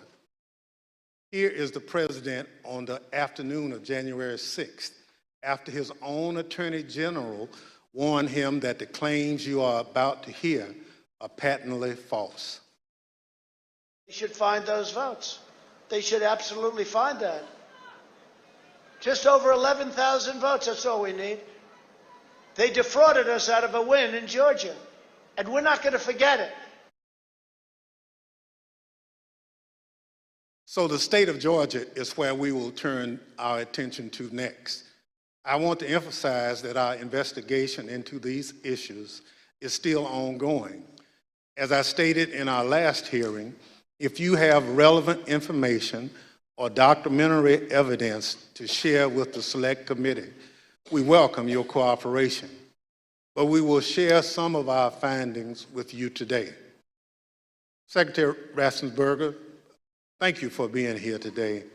You've been a public servant in Georgia since 2015, serving first as a member of the Georgia House of Representatives, and then since January 2019 as Georgia's Secretary of State. As a self-described conservative Republican, is it fair to say that you wanted President Trump to win the 2020 election? Yes, it is. Mr. Secretary, many witnesses have told the Select Committee that Election Day, November 3rd, 2020, was a largely uneventful day in their home states. In spite of the challenges of conducting an election during a pandemic, you wrote in the Washington Post that the election was, quote, successful. Tell us, what was your impression of how Election Day had proceeded in Georgia? On Election Day in November, our election went remarkably smooth. In fact, we meet at the GEMA headquarters. That's the Georgia Energy Emergency Management Association meeting location, but we were following wait times in line. In the afternoon, our average wait time was 3 minutes statewide that we were recording for precincts, and it actually got down to 2 minutes. And at the end of the day, we felt that we had a successful election from the standpoint of the administration and the operation of the election. Thank you. The chair recognizes the gentleman from California, Mr. Schiff. Thank you, Mr. Chairman. Secretary Raffensperger, did Joe Biden win the 2020 presidential election in Georgia, and by what margin? President Biden carried the state of Georgia by approximately 12,000 votes. And Mr. Secretary, as I understand it, your office took several steps to ensure the accuracy of the vote count in Georgia, reviewing the vote count in at least 3 different ways. These steps included a machine recount, a forensic audit, and a full hand recount of every one of the 5 million ballots cast. Did these efforts, including a recount of literally every ballot cast in the state of Georgia, confirm the result? Yes, they did. We counted the ballots where the first tabulation would be scanned.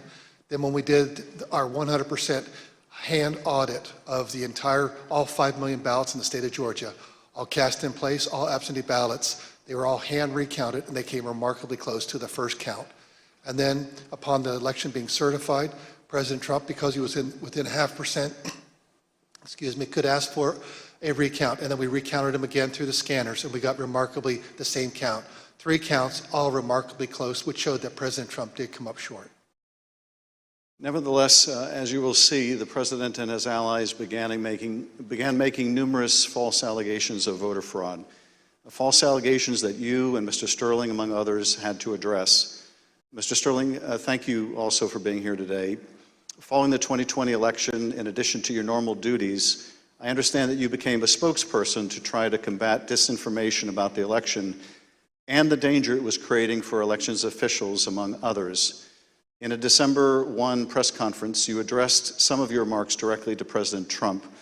Let's take a look at what you said that day. Mr. President, it looks like you likely lost the state of Georgia. We're investigating. There's always a possibility. I get it. And you have the rights to go through the courts. What you don't have the ability to do, and you need to step up and say this, is stop inspiring people to commit potential acts of violence. Someone's going to get hurt. Someone's going to get shot. Someone's going to get killed. And it's not right. It's not right. Mr. Sterling, what prompted you to make these remarks? Mr. Schiff, we had a previously scheduled press conference that day, as we were in the habit of doing, trying to be as transparent as we could about the election and the counts going on. A little after lunch that day, lunchtime, I received a call from the project manager from Dominion Voting Systems, who was audibly shaken. She's not the kind of person I would assume would be that way. She has a master's from MIT, a graduate of the Naval Academy, and was very much on the ball and pretty unflappable. And she informed me about a young contractor they had who had been receiving threats from a video had been posted by some QAnon supporters. And at that point, we had been steeping in this kind of stuff. So it was around us all the time. So I didn't take note of it more than adding to the pile of other stuff we were having to deal with. And I did pull up Twitter, and I scrolled through it, and I saw the young man's name. There was a particular tweet that, for lack of a better word, was a straw that broke the camel's back. Had the young man's name. It was a very unique name. I believe he was a first-generation American. And it said, had his name, "You committed treason. May God have mercy on your soul," with a slowly twisting gif of a noose. And for lack of a better word, I lost it. I just got irate. My boss was with me at the time, the Deputy Secretary, Jordan Fuchs, and she could tell that I was angry. I tend to turn red from here up when that happens, and that happened at that time. And she called Secretary Raffensperger to say, we're seeing these kind of threats, and Gabe thinks we need to say something about it.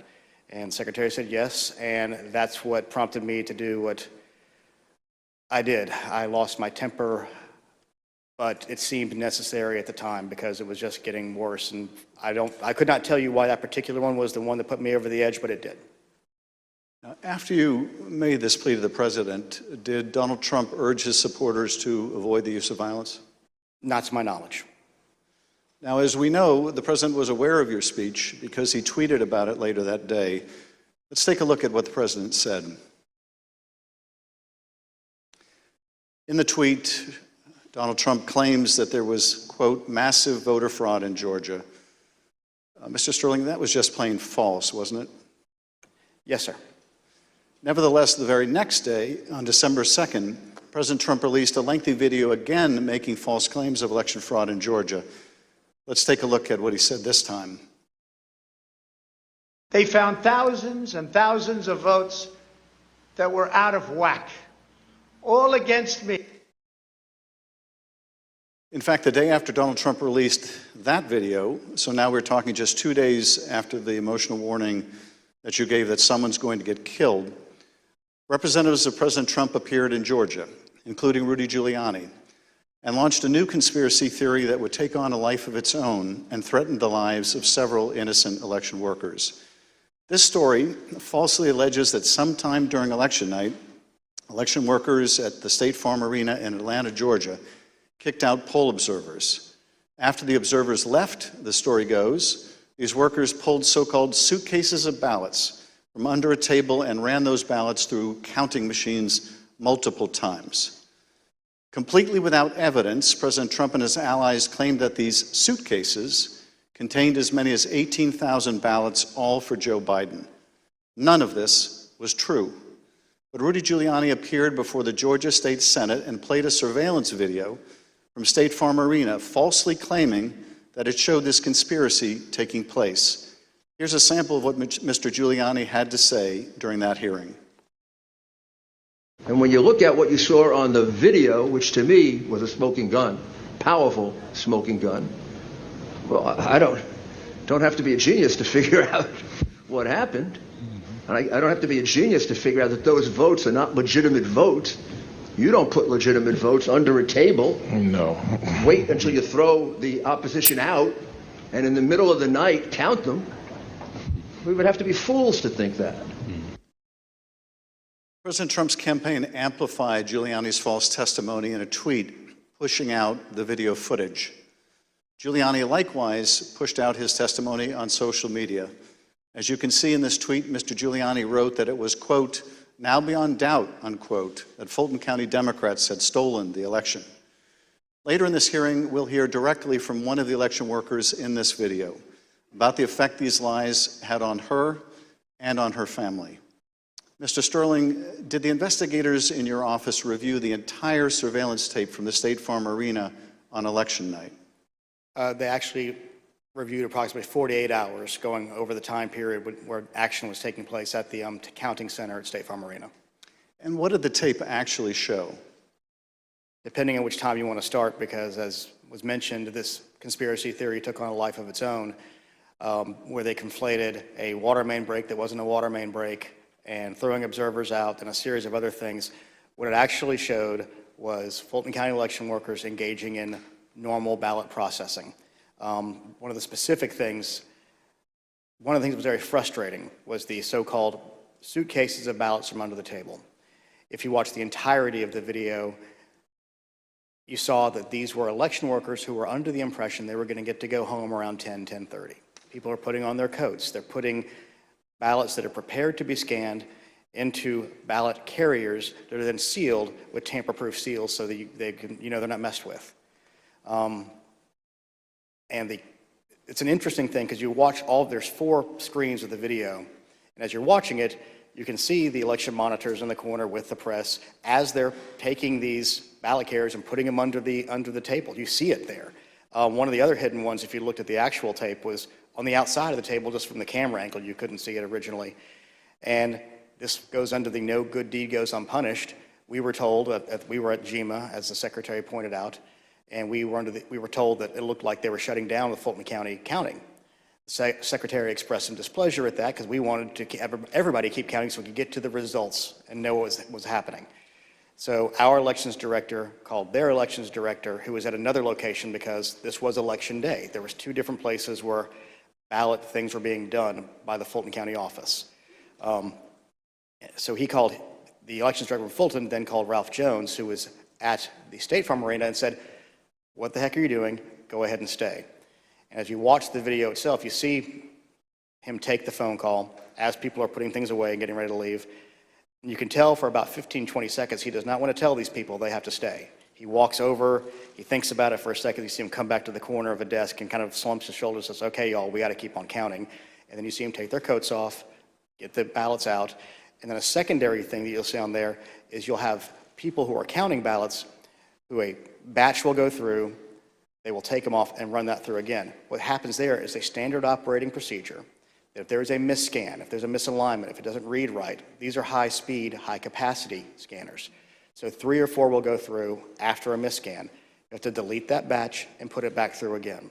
And by going through the hand tally, as the Secretary pointed out, we showed that if there had been multiple ballots scanned without a corresponding physical ballot, your counts would have been a lot higher than the ballots themselves. And by doing the hand tally, we saw 2 specific numbers that were met. The hand tally got us to a 0.1053% off of the total votes cast and 0.0099% on the margin, which is essentially dead-on accurate. Most academic studies say on a hand tally you'll have between 1% and 2%, but because we use ballot marking devices where it's very clear what the voter intended, it made it a lot easier for us to conduct that hand count and show that none of that was true. Now, I understand that when you reviewed these tapes and did the analysis, it disproved this conspiracy theory. But you still had to take a lot of steps to try to make sure the public knew the truth about these allegations. And you did frequent briefings for the press. Let's take a look at one of those press briefings, Mr. Sterling, that you held on December 7th to make the point that you just did today. Move on to what I'm going to call Disinformation Monday. Out of the gate, many of y'all saw the videotape from State Farm Arena. I spent hours with our post-certified investigators, Justin Gray from WSB, spent hours with us going over this video to explain to people that what you saw, the secret suitcases with magic ballots, were actually ballots that had been packed into those absentee ballot carriers by the workers in plain view of the monitors and the press. And what's really frustrating is the president's attorneys had this same videotape. They saw the exact same things the rest of us could see, and they chose to mislead state senators and the public about what was on that video. I'm quite sure that they will not characterize the video if they try to enter it into evidence, because that is the kind of thing that could lead to sanctions, because it's obviously untrue. They knew it was untrue, and they continue to do things like this. Mr. Sterling, despite the efforts by your office to combat this misinformation by speaking out publicly and through local media, you were unable to match the reach of President Trump's platform and social media megaphone spreading these false conspiracy theories. What was it like to compete with a president who had the biggest bully pulpit in the world to push out these false claims? For lack of a better word, it was frustrating, but oftentimes I felt our information was getting out, but that there was a reticence of people who needed to believe it because the President of the United States, whom many looked up to and respected, was telling them it wasn't true, despite the facts. And I have characterized at one point it was kind of like a shovel trying to empty the ocean. And yes, it was frustrating. I even have family members who I had to argue with about some of these things, and I would show them things, and the problem you have is you're getting to people's hearts. I remember there's one specific, an attorney that we know that we showed and walked him through, this wasn't true, okay, I get that, this wasn't true, okay, I get that, this wasn't, 5 or 6 things, but at the end he goes, I just know in my heart they cheated. That's just, and so once you get past the heart, the facts don't matter as much. And our job, from our point of view, is to get the facts out, do our job, tell the truth, follow the Constitution, follow the law, and defend the institutions, and the institutions held. Let's take a look at what you were competing with. This is the former president speaking in Georgia on December 5th. Evidence of fraud is overwhelming, and again, I'm going to ask you to look up at that very, very powerful and very expensive screen. Hidden cases of possible ballots are rolled out from under a table. 4 people under a cloud of suspicion. So, if you just take the crime of what those Democrat workers were doing, and by the way, there was no water main break. You know, they said there was no water main break. That's 10 times more than I need to win this state. 10 times more. It's 10 times, maybe more than that, but it's 10 times more because we lost by a very close number. In this committee's hearing last Monday, we heard from senior federal law enforcement officials, from the senior-most federal law enforcement official in Atlanta at the time, U.S. Attorney for the Northern District, B.J. Pack, as well as former Attorney General Bill Barr. They both testified that the allegations were thoroughly investigated and found to have no merit. Here is U.S. Attorney Pack. To go to Attorney General Barr, I told him that we looked into it. We've done several things, including interviewing the witnesses. I listened to the tapes and reviewed the videotape myself, and that there was nothing there. Giuliani was wrong in representing that this was a suitcase full of ballots. And here's what Attorney General Bill Barr had to say about the same allegations. Took a hard look at this ourselves, and based on our review of it, including the interviews of the key witnesses, the Fulton County allegations had no merit. We also have testimony from senior Department of Justice officials establishing that they specifically told President Trump that these allegations had been thoroughly investigated and were completely without merit. Here is Acting Deputy Attorney General Richard Donahue describing a phone conversation in which he specifically told President Trump that these allegations were false. And kept fixating on this suitcase that supposedly had fraudulent ballots, and that the suitcase was rolled out from under the table. And I said, no, sir, there is no suitcase. You can watch that video over and over. There is no suitcase. There is a wheeled bin where they carry the ballots. No matter how many times senior Department of Justice officials, including his own Attorney General, told the president that these allegations were not true, President Trump kept promoting these lies and putting pressure on state officials to accept them. On January 2nd, the president had a lengthy telephone conversation with Secretary Raffensperger. Prior to the president's call, though, I want to share a bit of important context. First, the White House, including the former president's chief of staff, Mark Meadows, repeatedly called or texted the secretary's office some 18 times in order to set up this call. They were quite persistent. Second, Chief of Staff Mark Meadows took the extraordinary step of showing up at a signature audit site in Georgia, where he met with Secretary Raffensperger's chief investigator, Francis Watson, who was supervising that audit process. Behind me is a photograph from that visit. Third, the day after Meadows' Georgia visit, he set up a call between President Trump and Francis Watson.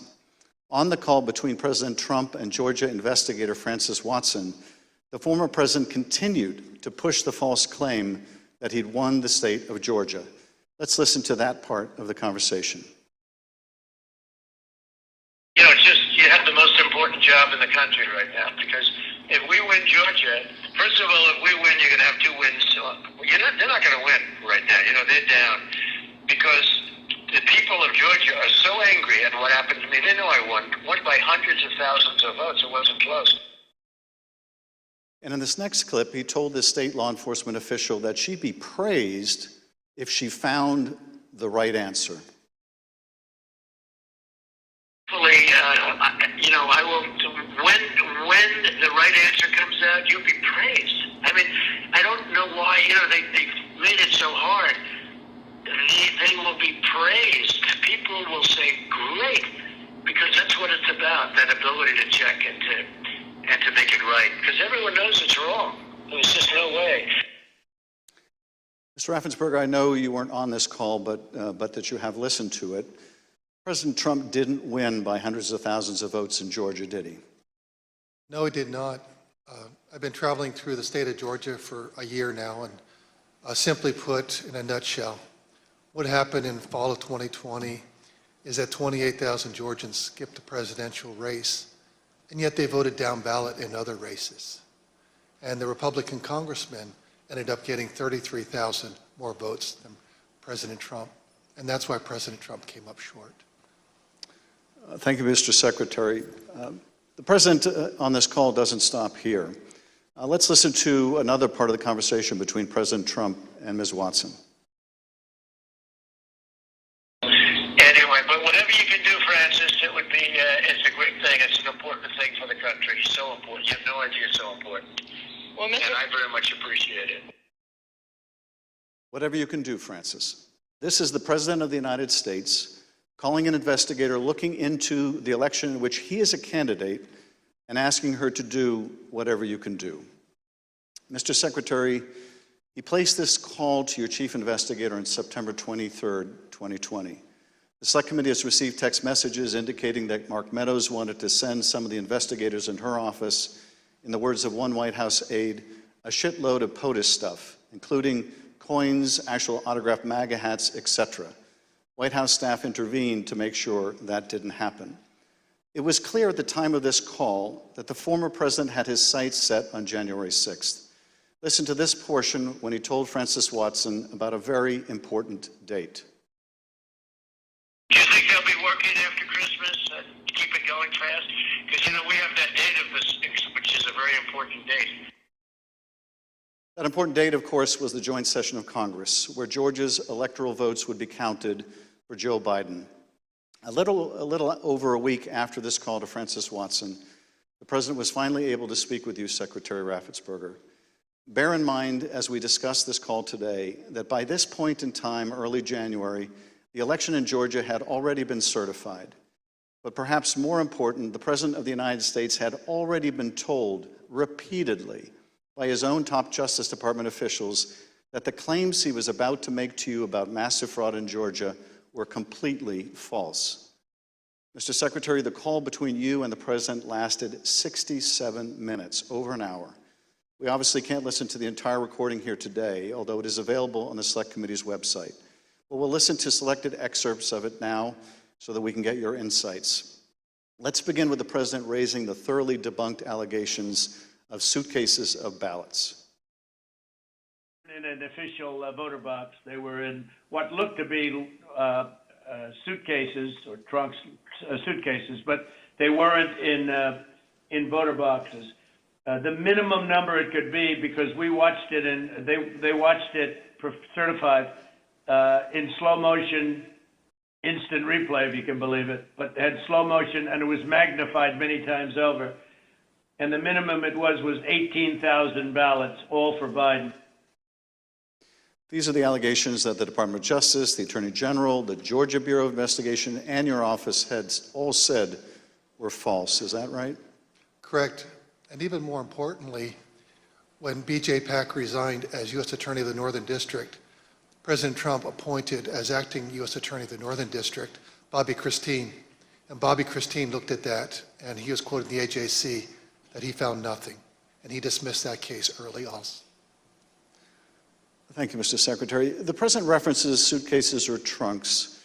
Mr. Sterling, were the objects seen in these videos suitcases or trunks, or were they just the ordinary containers that are used by election workers? They're standard ballot carriers that allow for seals to be put on them so they're tamper-proof.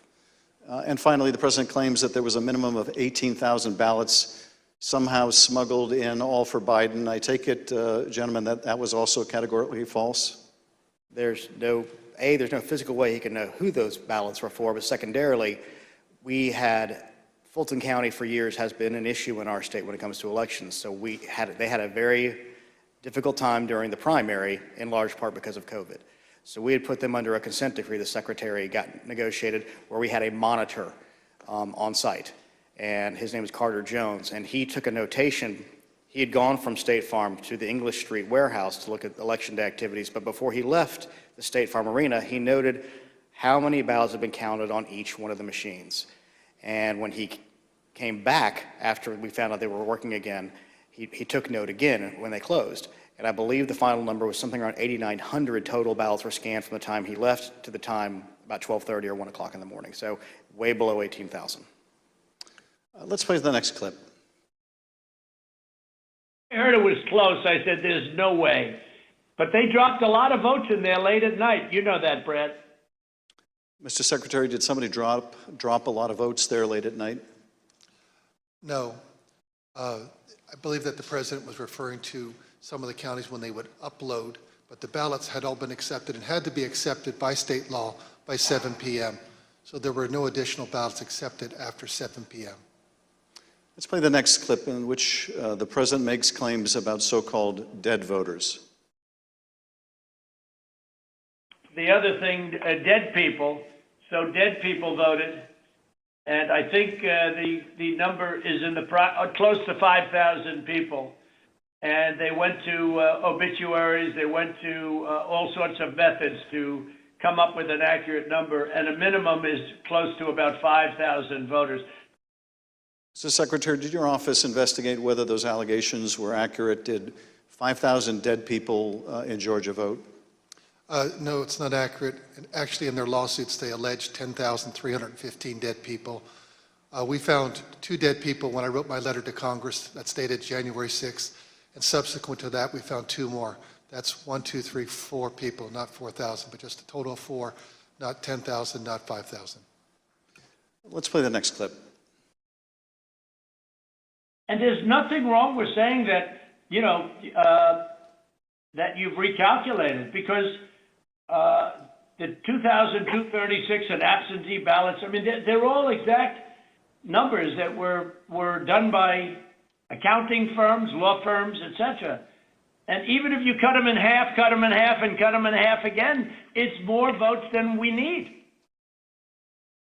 Mr. Secretary, is there any way that you could have lawfully changed the result in the state of Georgia and somehow explained it away as a recalculation? No, the numbers are the numbers. The numbers don't lie. We had many allegations, and we investigated every single one of them. In fact, I challenged my team, did we miss anything? They said that there was over 66,000 underage voters. We found that there's actually 0. You can register to vote in Georgia. When you're 17 and a half, you have to be 18 by Election Day. We checked that out, every single voter. They said that there was 2,423 non-registered voters. There was 0. They said that there was 2,056 felons. We identified less than 74 or less that were actually still in felony sentence. Every single allegation we checked, we ran down the rabbit trail to make sure that our numbers were accurate. So there's no way you could have recalculated it except by fudging the numbers? The numbers were the numbers, and we could not recalculate because we had made sure that we had checked every single allegation. And we had many investigations. We had nearly 300 from the 2020 election. Mr. Secretary, you tried to push back when the president made these unsupported claims, whether they were about suitcases of ballots or that Biden votes were counted 3 times. Let's play the next clip. President, they did not put that. We did an audit of that, and was proved conclusively that they were not scanned 3 times. Yeah, Mr. President, we'll send you the link from WSB that does. I don't care about a link. I don't need it. I have a much better link. You told the president you would send him a link from WSB, which I understand is a local television station that had a unedited video from the State Farm Arena. But the president wasn't interested in that. He said he had a much better link. Mr. Secretary, at the time that you were on the call with the president, as we have shown, both the FBI and the Georgia Bureau of Investigation had proven these claims to be nonsense. And you told him about these investigations on the phone. Let's listen to what President Trump had to say about the state and federal law enforcement officers who investigated these false claims. There's no way they could find, then they're incompetent. They're either dishonest or incompetent, okay? There's only 2 answers, dishonesty or incompetence. There's just no way, look, there's no way. But the president didn't stop at insinuating that law enforcement officers were either dishonest or incompetent. He went on to suggest that you could be subject to criminal liability for your role in the matter. Before I play that portion of the conversation, I'd like to show you something that the president retweeted a couple weeks before your call with him. Here's the president retweeting a post from one of his allies, a lawyer who was later sanctioned by a judge in Michigan for making false claims of election fraud. Let's take a look at that tweet. The tweet read, quote, "President Trump, @real Donald Trump, is a genuinely good man. He does not really like to fire people. I bet he dislikes putting people in jail, especially quote-unquote Republicans. He gave at Brian Kemp, Georgia, and at Georgia Secretary of State every chance to get it right. They refused. They will soon be going to jail. So on your call, this was not the first time the president was suggesting you might be criminally liable. With that, let's listen to this portion of the call. I think you're going to find that they are shredding ballots because they have to get rid of the ballots because the ballots are unsigned. The ballots are corrupt. And they're brand new and they don't have seals. And there's a whole thing with the ballots, but the ballots are corrupt. And you're going to find that they are, which is totally illegal. It's more illegal for you than it is for them because you know what they did and you're not reporting it. That's a criminal offense. And you can't let that happen. That's a big risk to you and to Ryan, your lawyer. That's a big risk. Secretary Raffensperger, after making a false claim about shredding of ballots, the president suggested that you may be committing a crime by not going along with his claims of election fraud. And after suggesting that you might have criminal exposure, President Trump makes his most explicit ask of the call. Let's play a part of that conversation. So, look, all I want to do is this. I just want to find 11,780 votes, which is one more than we have, because we won the state. Mr. Secretary, was the president here asking you for exactly what he wanted? One more vote than his opponent. What I knew is that we didn't have any votes to find. We had continued to look. We investigated, like I just shared the numbers with you. There were no votes to find. That was an accurate count that had been certified. And as our general counsel said, there was no shredding of ballots. Mr. Secretary, after making this request, the president then goes back to the danger of having you deny these allegations of fraud. Let's listen to that part of the clip. And I watched you this morning and you said, well, there was no criminality, but I mean, all of this stuff is very dangerous stuff. When you talk about no criminality, I think it's very dangerous for you to say that. Secretary Raffensperger, you wrote about this in your book, and you said, quote, I felt then and still believe today that this was a threat.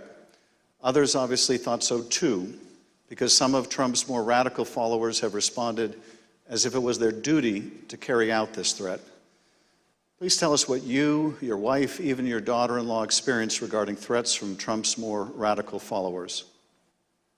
Well, after the election, my email, my cell phone was doxxed, and so I was getting texts all over the country, and then eventually my wife started getting the text, and hers typically came in as sexualized texts, which were disgusting.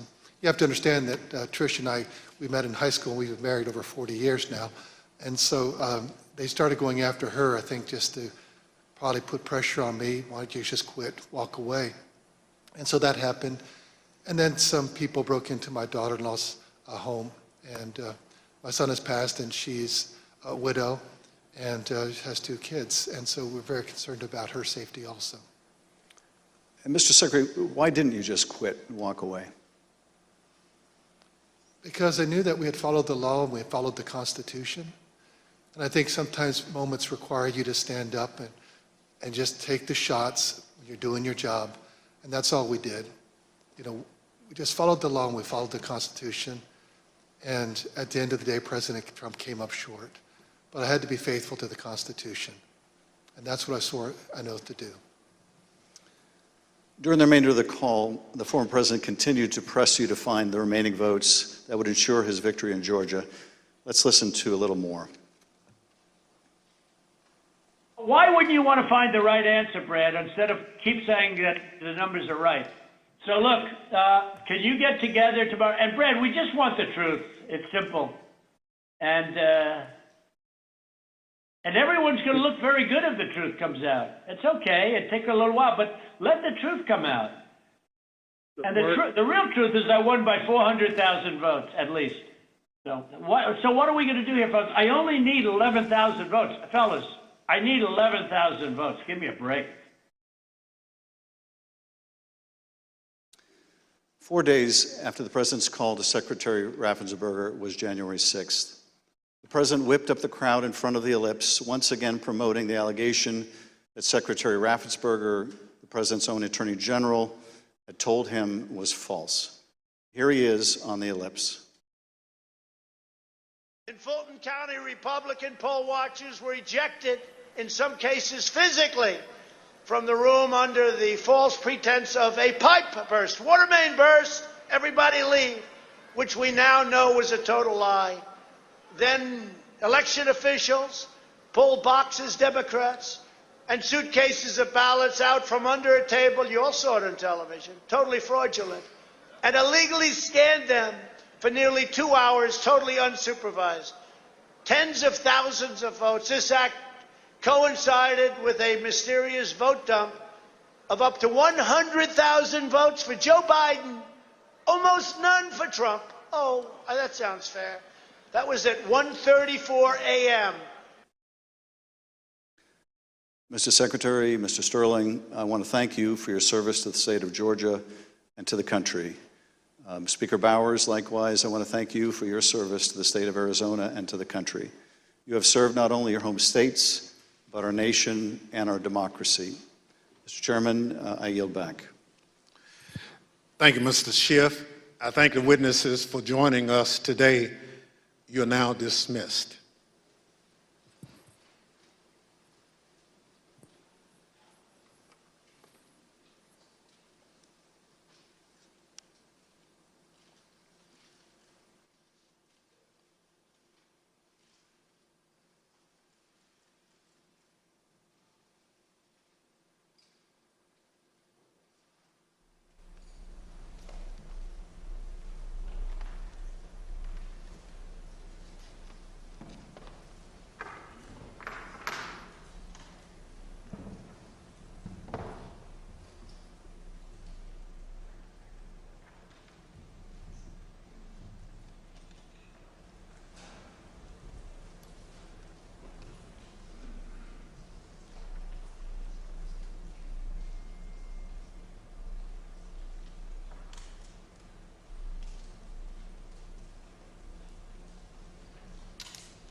I now welcome our final witness this afternoon.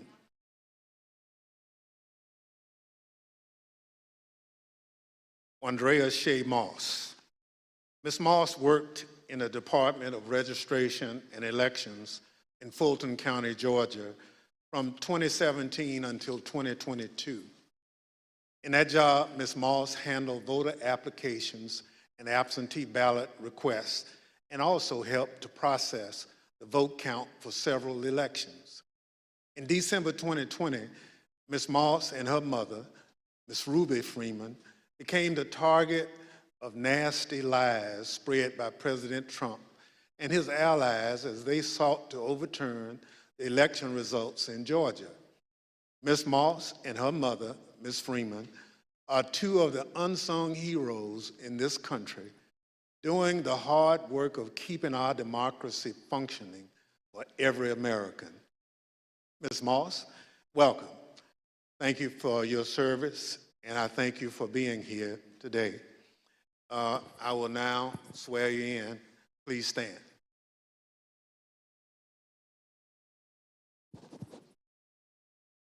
Do you swear or affirm on the penalty of perjury that the testimony you're about to give is the truth, the whole truth, and nothing but the truth, so help you God?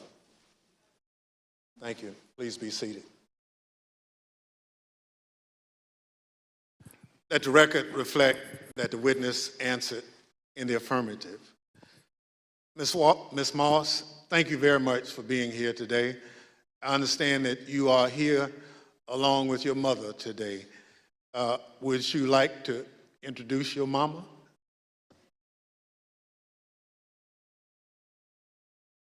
Hi, Mom.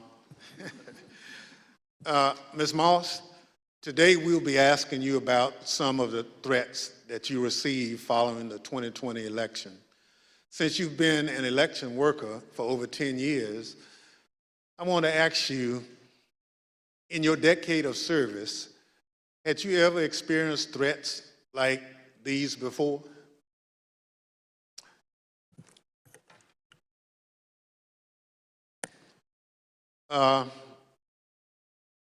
Don't be nervous. I understand. So, and I want to make sure that the record reflects that you've done it for quite a while and you never received a threat. And your answer was no. Thank you.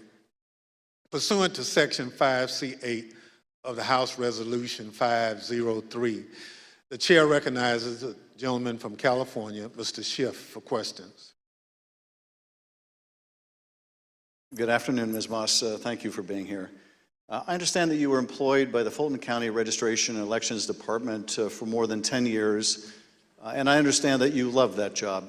Please tell us what made you so fond of the work that you did.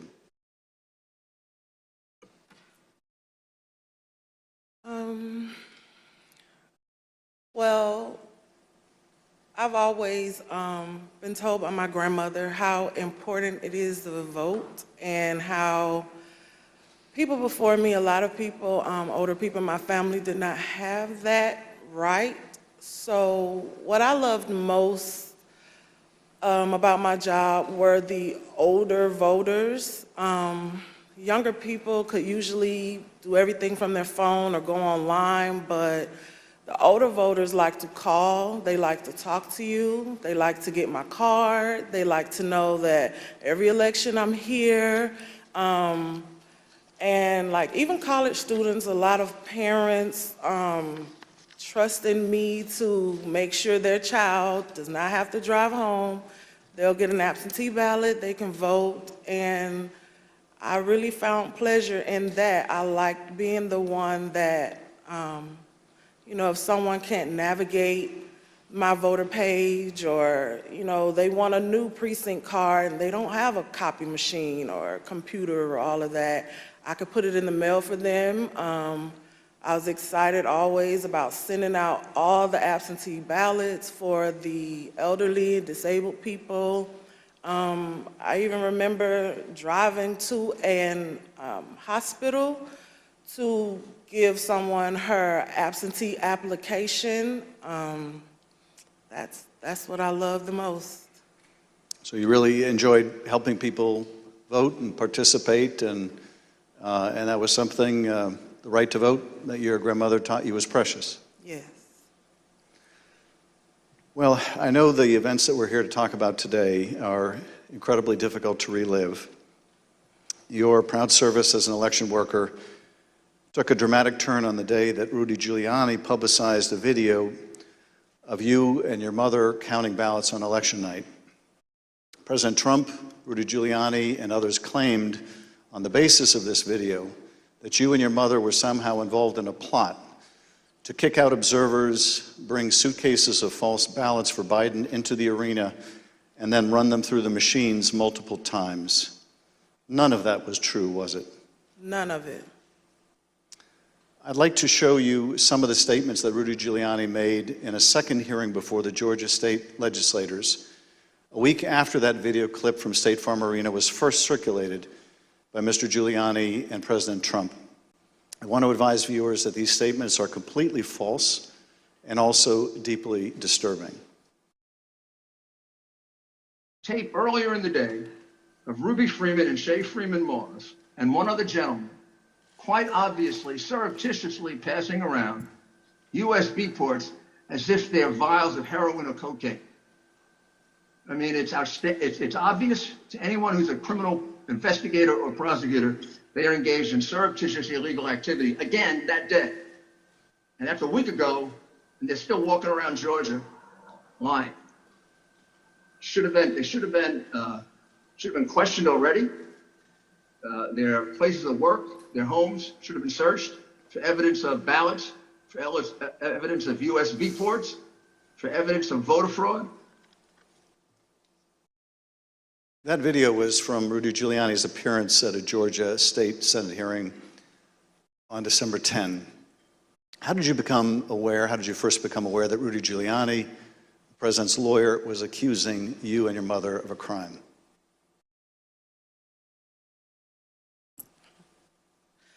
I was at work, like always, and the former chief, Mr. Jones, asked me to come to his office. And when I went to his office, the former director, Mr. Barron, was in there, and they showed me a video on their computer. It was just like a very short clip of us working at State Farm, and it had someone on the video like talking over the video, just saying that we were doing things that we weren't supposed to do, just lying throughout the video. And that's when I first found out about it. And were there social media posts that they showed you responding to those false claims? Well, when I saw the video, of course, the first thing that I said was like, why? Why are they doing this? What's going on? And they, just told me that Trump and his allies were not satisfied with the outcome of the election, and they were getting a lot of threats and being harassed online, and asked me, have I been receiving anything, and I need to check on my mom. And I told them, I was like, where have they, where have you been getting these threats? I don't believe I have any. And Mr. Jones told me, like, they're attacking his Facebook, and I don't really use Facebook. I have one, so I went to the Facebook app, and I'm just kind of panicky at this point because this has never happened to me, and my mom is involved, and I'm like her only child. So I'm just asking him, like, well, where are the messages? All I see is the feeds. Like, how do you get to the messages? And he said, it's another icon on your phone that says Messenger. And I went to that icon, and it was just a lot of horrible things there. And those horrible things, did they include threats? Yes, a lot of threats, wishing death upon me, telling me that, I'll be in jail with my mother, and saying things like, be glad it's 2020 and not 1920. Were a lot of these threats and vile comments racist in nature? A lot of them were racist. A lot of them were just hateful. But yes, sir. In one of the videos we just watched, Mr. Giuliani accused you and your mother of passing some sort of USB drive to each other. What was your mom actually handing you on that video? A ginger mint. It wasn't just Rudy Giuliani. We heard President Trump make these false allegations repeatedly during his call with Secretary Raffensperger. Let's listen to a portion of what he had to say about you and your mother. We had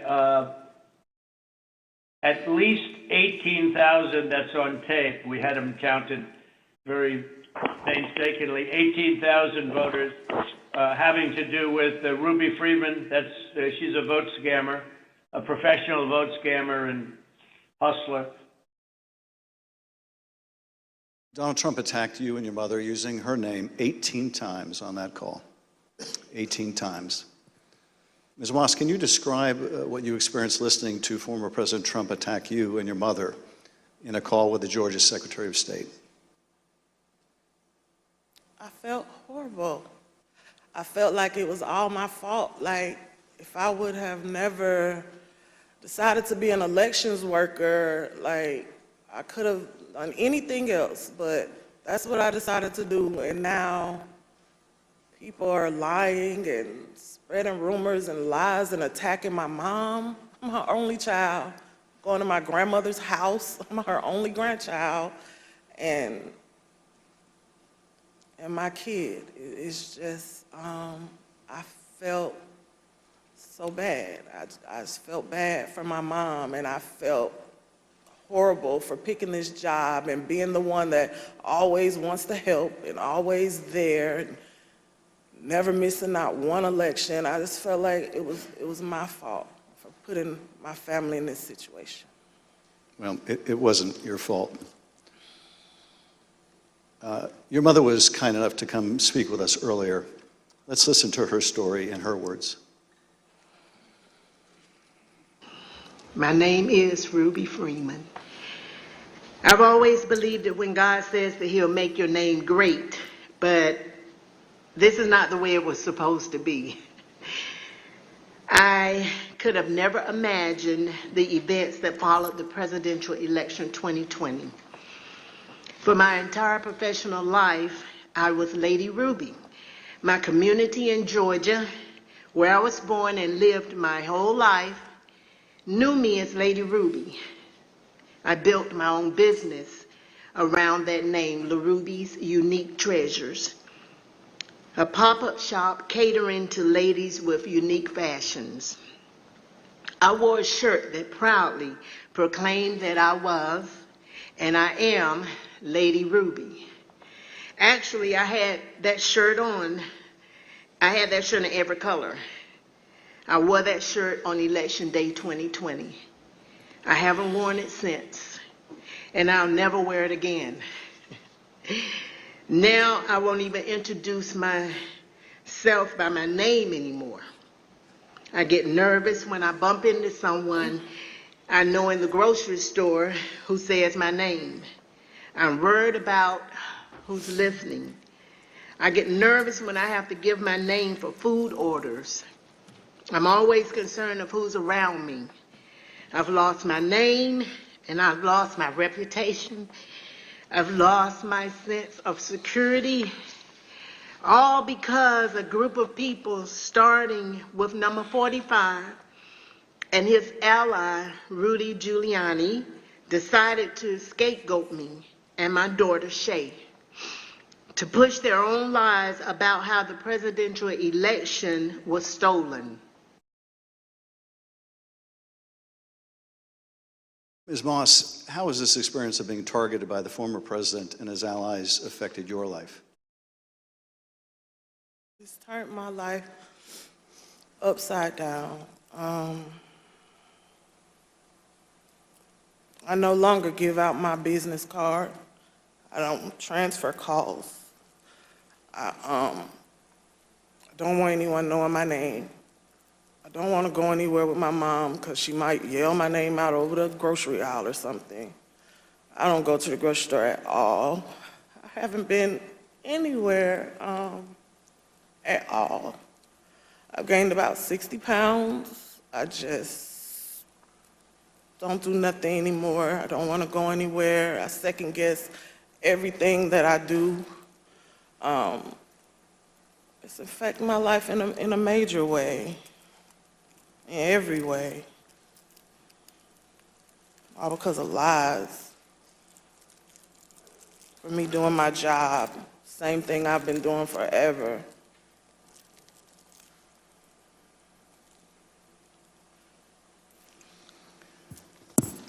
Your mother also told the select committee about how she had to leave her own home for her safety and go into hiding after the FBI told her that it would not be safe for her there before January 6th and until the inauguration. Let's listen to a clip of her story in her own words. Around the week of January 6th, the FBI informed me that I needed to leave my home for safety. And I left my home for safety around that time. Understood. How long did you stay out? Did you, remain outside of your home for your own safety? I stayed away from my home for approximately 2 months. It was horrible. I felt homeless. I felt, I can't believe this person has caused this much damage to me and my family. To have to leave my home, that I've lived there for 21 years. And, you know, I'm having to have my neighbors watch out for me, you know, and I have to go and stay with somebody. It was hard. It was horrible. And that your conversation with the FBI about needing to leave your home for your own safety, or perhaps recommending it, do you remember, was there a specific threat that prompted that, or was it the accumulation of threats that you had received? What prompted it was getting ready to,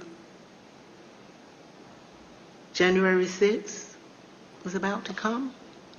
And they did not want me to be at home because of all the threats and everything that I had gotten. They didn't want me to be there in fear of, you know, the people were coming to my home, and I had a lot of that. So they didn't want me to be there just in case something happened. I asked, how long am I going to have to be at home? And they said, at least until the inauguration. Ms. Moss, I understand that people once showed up at your grandmother's house. Tell us about that experience. I received a call from my grandmother.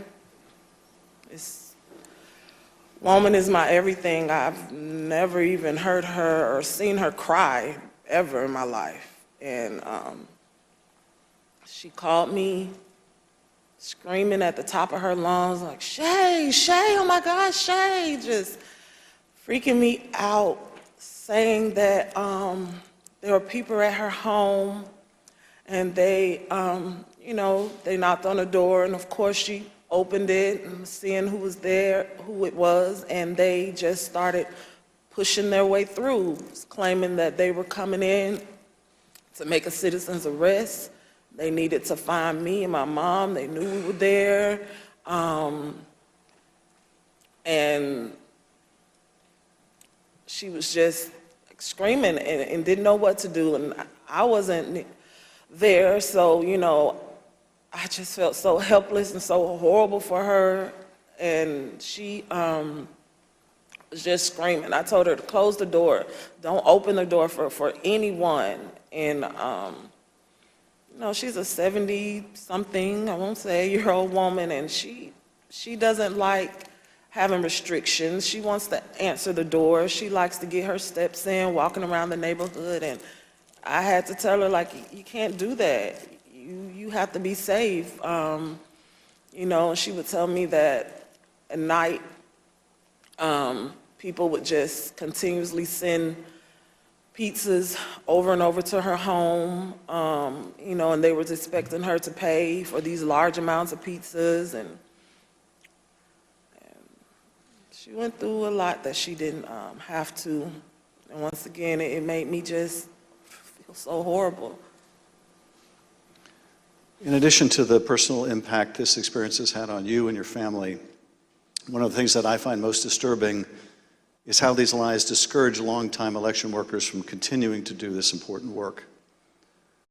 Tell us, if you would, of the other election workers shown in that State Farm Arena video and their supervisors. How many are still election workers in Fulton County? There is no permanent election worker or supervisor in that video that's still there. And did you end up leaving your position as well? Yes, I left. Ms. Moss, I want to thank you for coming in to speak with us, and to thank you for your service to our democracy. What we have just played is a truly horrible and appalling sample, but just a sample of the things that were said about you and your mother following the election. I want to say how very sorry I think we all are for what you've gone through, and tragically, you're not alone. Other election workers around the country have also been the subject of lies and threats. No election worker should be subject to such heinous treatment just for doing their job. With your permission, I would like to give your mother the last word. Yes. We're just going to play the tape. There is nowhere I feel safe Nowhere. Do you know how it feels to have the President of the United States to target you?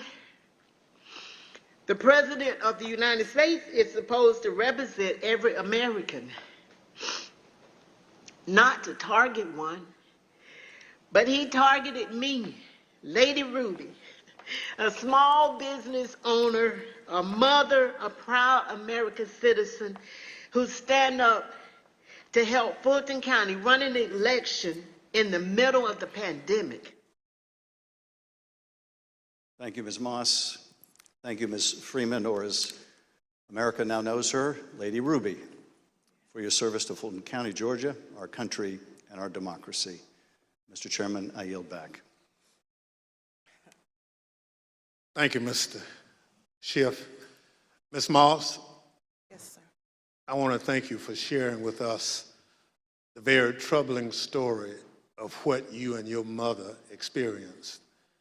The harassment of election workers like you simply for doing your duty as public servants poses a threat to our democratic process. Your testimony is an important contribution to the work of our committee and serves as a reminder to all of us that the safety of local election officials is vital to ensuring that our elections are always free and fair. I want to thank our witness for joining us today. The members of the Select Committee may have additional questions for today's witness, and we ask that you respond expeditiously in writing to those questions. Without objection, members will be permitted 10 business days to submit statements for the record, including opening remarks and additional questions for the witness. Without objection, the chair recognizes the gentleman from California, Mr. Schiff, for a closing statement. For more than 200 years, our democracy has been distinguished by the peaceful transfer of power. When an American raises their right hand and takes the presidential oath of office, they are transformed from an ordinary citizen into the most powerful person in the world, the president. This is an awesome power to acquire. It is even more awesome when it is handed on peacefully. When George Washington relinquished the office of the presidency, it set a precedent that served as a beacon for other nations struggling against tyranny. When Ronald Reagan described it as a kind of miracle in the eyes of the world, he was exactly right. Other countries use violence to seize and hold power, but not in the United States, not in America. When Donald Trump used the power of the presidency to try to stay in office after losing the election to Joe Biden, he broke that sacred and centuries-old covenant. Whether his actions were criminal will ultimately be for others to decide. But what he did was, without a doubt, unconstitutional. It was unpatriotic, and it was fundamentally un-American. And when he used the power of his presidency to put the enormous pressure on state, local, and local elections officials and his own vice president, it became downright dangerous. On January 6th, that pressure became deadly. Ruby Freeman said the president is supposed to protect every American, not target them. And she is right.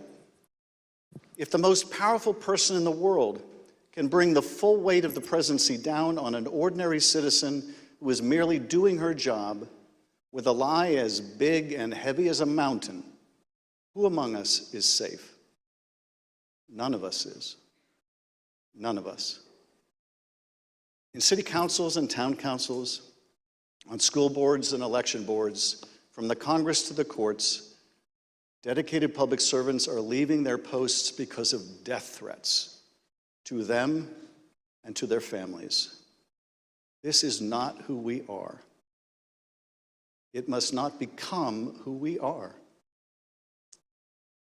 Our democracy held because courageous people like those you heard from today put their oath to the Constitution above their loyalty to one man or to one party.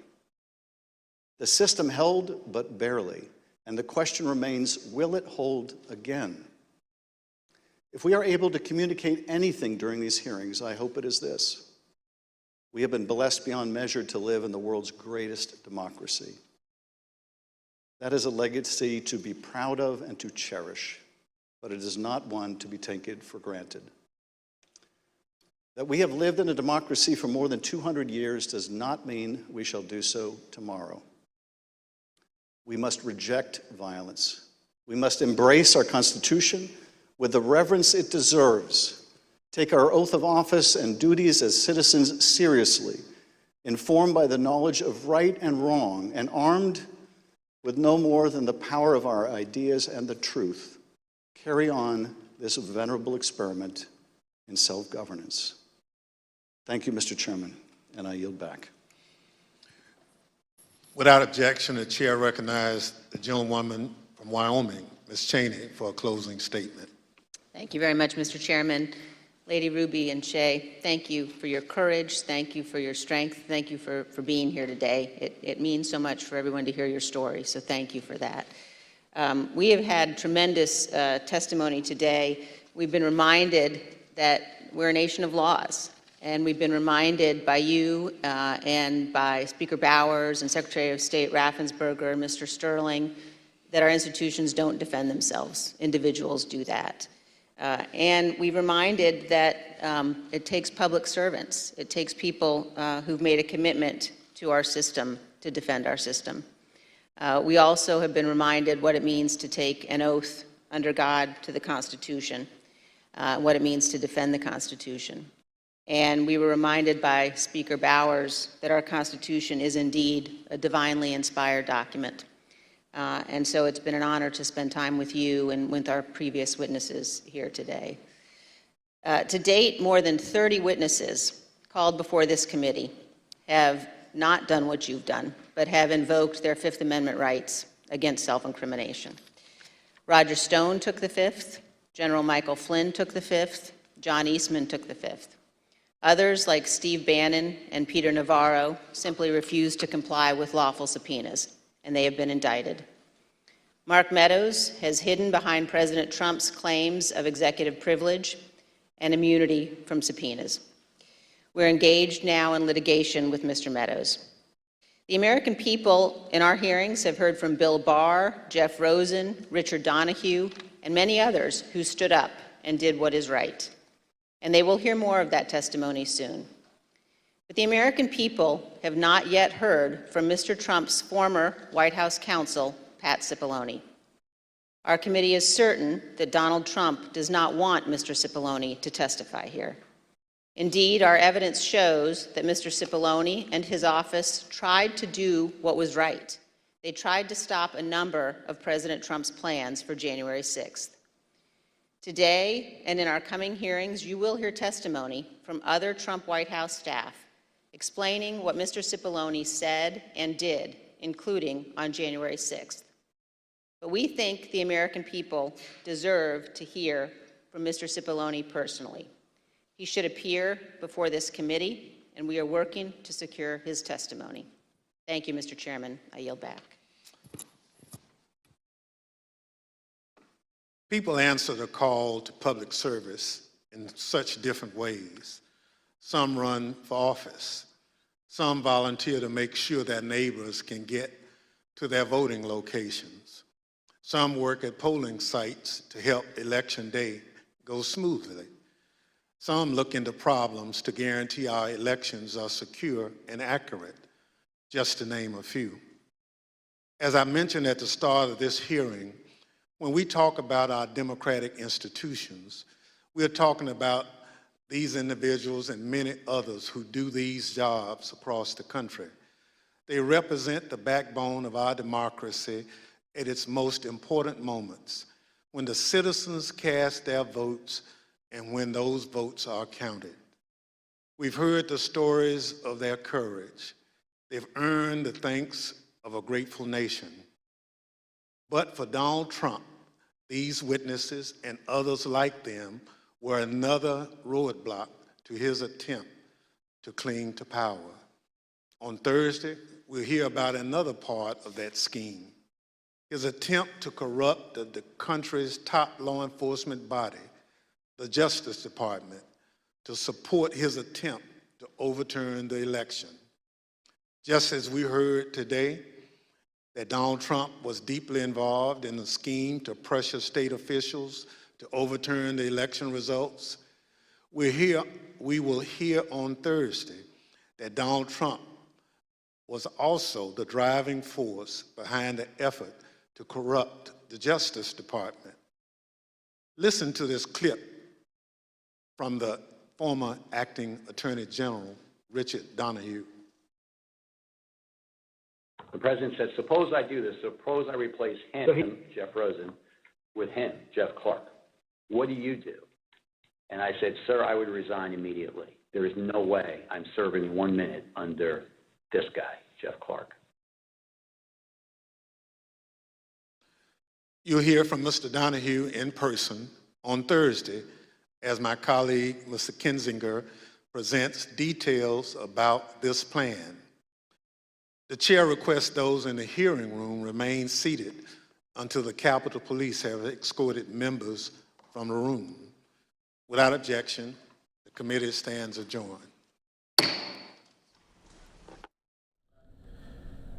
There we have it for today's hearing, going over just a little over 2.5 hours as we were learning a lot about the evidence that the Select Committee was showcasing, talking about the pressure campaign that they felt that President Trump did to election officials, not only in Georgia, but Arizona as well. You're taking a live look right now as we are looking at the Select Committee leave right now as the witnesses are leaving as well. People